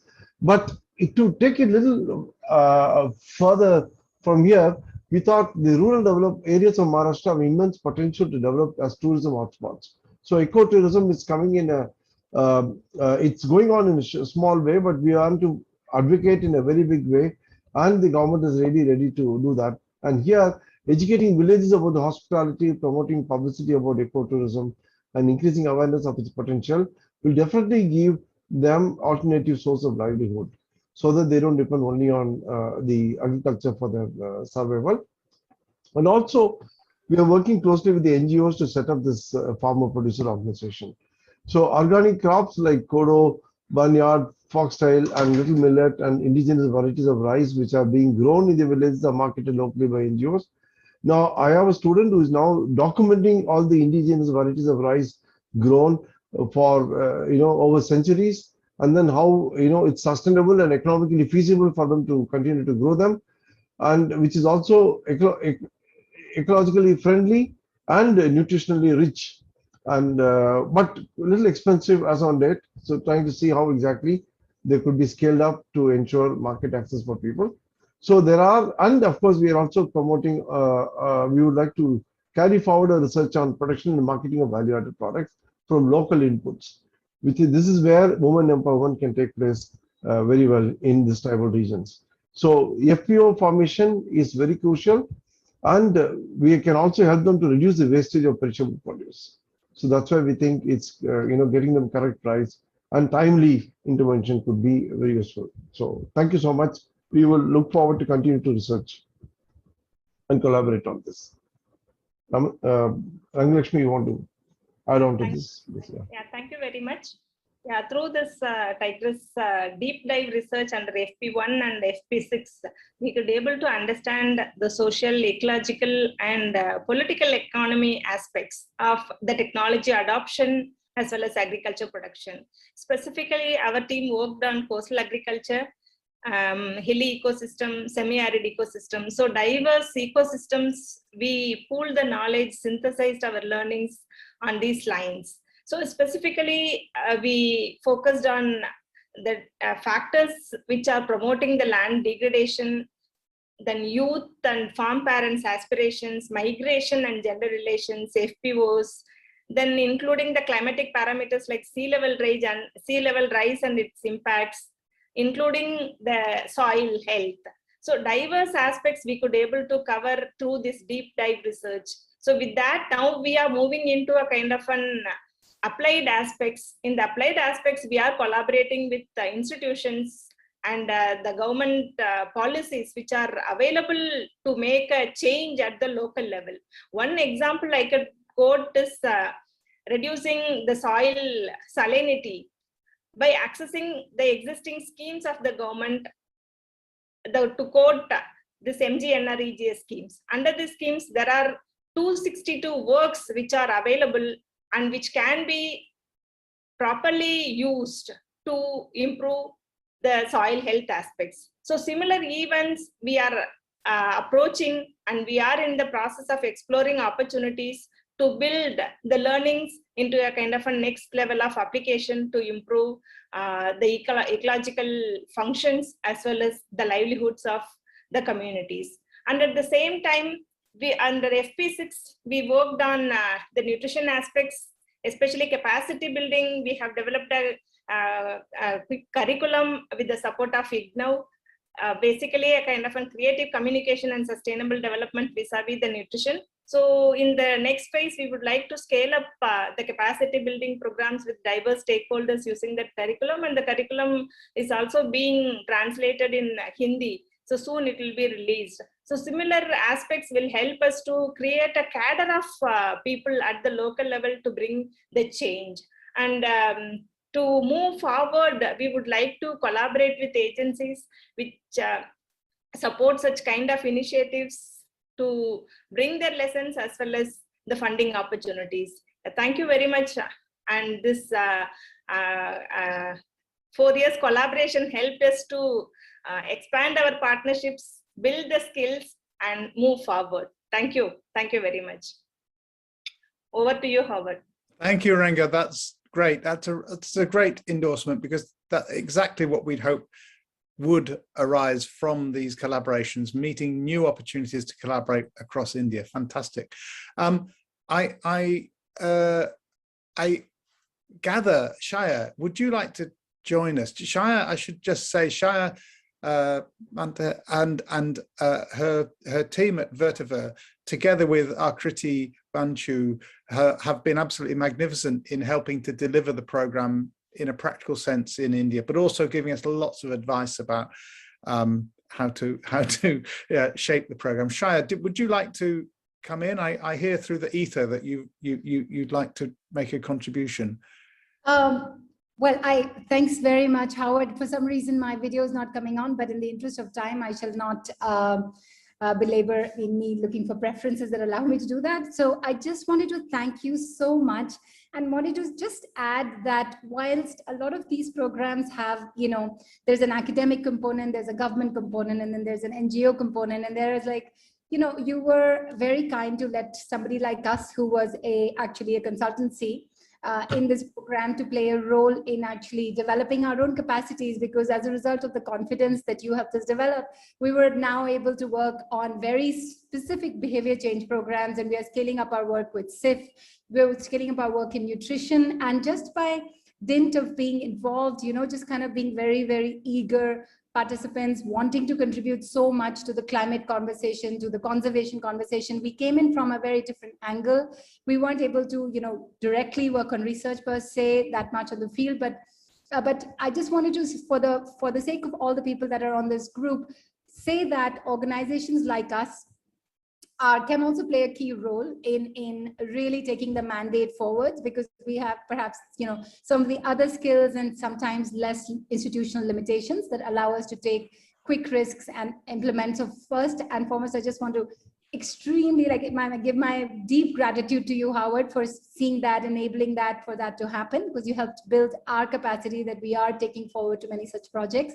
And of course, to all the partners, wonderful partners, Gitanjali and Shumon, and Srijit, who were very kind to share knowledge. We hope that we can keep building these, and Ramanjit, and love to work with Rangalakshmi and everyone who's working on millets. We are working on this portal in partnership with, as part of the TIGR2ESS project, and we hope to share with you a wireframe of this very soon, and invite all of you to please see if you find any resource for that for all of you. So thanks again to everyone, and all our best. Thank you, Shaya. Lovely to hear from you. Well, I think we're running over a little, and I appreciate that we've not quite stuck to the agenda that we thought we had, but we as ever, I think the great thing about the TIGR2ESS was always that we would make things fit and work. Now, I'm just conscious that if there's anybody else who has any other contributions that they'd like to make, this would be the sort of the chance to do so. But if I don't see anybody shouting out or comments, perhaps we should draw. I mean, I guess it's getting towards evening for you guys. You'll be needing some supper in India. Some of us in the UK will be needing some lunch. But I'd just like to thank everybody. I mean, I think we are starting to obviously lose a few folk from the meeting. Been a great privilege to work with you all. I'm sort of honoured to have made so many new friends, and to have you all contribute in such a positive way today. And I think Geeta says it all when she said there's such a spirit of friendship in the air during the last hour or so. And I think that friendship and trust underpins the collaboration we've had. And I just extol you all to carry that with you for the future. That I think what we managed to do was to break down often these sort of formal academic silos that we find ourselves in, but also this sort of we all reached out, and we were all very accepting of these contrasting disciplines and how we can all work together without any sense of massive egos and so on. And so I wish you all the very best for the future in your endeavors. I hope we can be involved as much as possible. It's been, we really do appreciate the support we had from UKRI and also the guidance through BBSRC. But at the same time, it's great to hear that there are opportunities that will allow you to keep going in India, across India, and also promising that the international arena, UKRI, it sounds as if there will be opportunities for the future. And the one thing we've learned through this program is that we are very adept at adapting what we do to whatever the funding landscape is. And we know that the fundamental research that we do is vital, but carrying that forward to meet the requirements of whatever call there is something that I think as academics we've learned to become quite skilled at. And I think these are the opportunities for you all for the future. So I thank you, Ashla, for that comment, and Vertiva and Marla we have online as well. Again, great. Thank you, Marla, for all the work you did, and we're glad to hear that you're getting recovered from the dreaded bug. So thank you. So I think we'll draw this session to a close. Thank you all for your participation. And again, thanks to the backroom team who've steered us through magnificently. And I do think that Alison and Abigail do deserve a shout out for the amount of work they put in collating those case histories. And I hope you'll find them useful, that you'll be able to pick out individual case histories or combinations and use them to support these grant applications going forward. You'll be able to say, this is what we've done, this is what we can do. Here, look at this. And if we can get them produced as a hard copy, we'll try and circulate some of those as well. So well done, everybody. Thank you again. Thank you for your patience in staying with us this afternoon and this evening. And I look forward to hearing you all and hearing about your successes for the future. So thank you and good evening. Bye-bye. Good evening. Thanks a lot, Howard. Bye, everyone. Cheers. Thank you so much, Howard. Thank you for leading us from the front. Cheers, Martin. Thank you, Howard. Hope to see you soon at TIGR2ESS. Take care. Yes, I look forward to coming back. Thank you. Please. Yeah, thank you.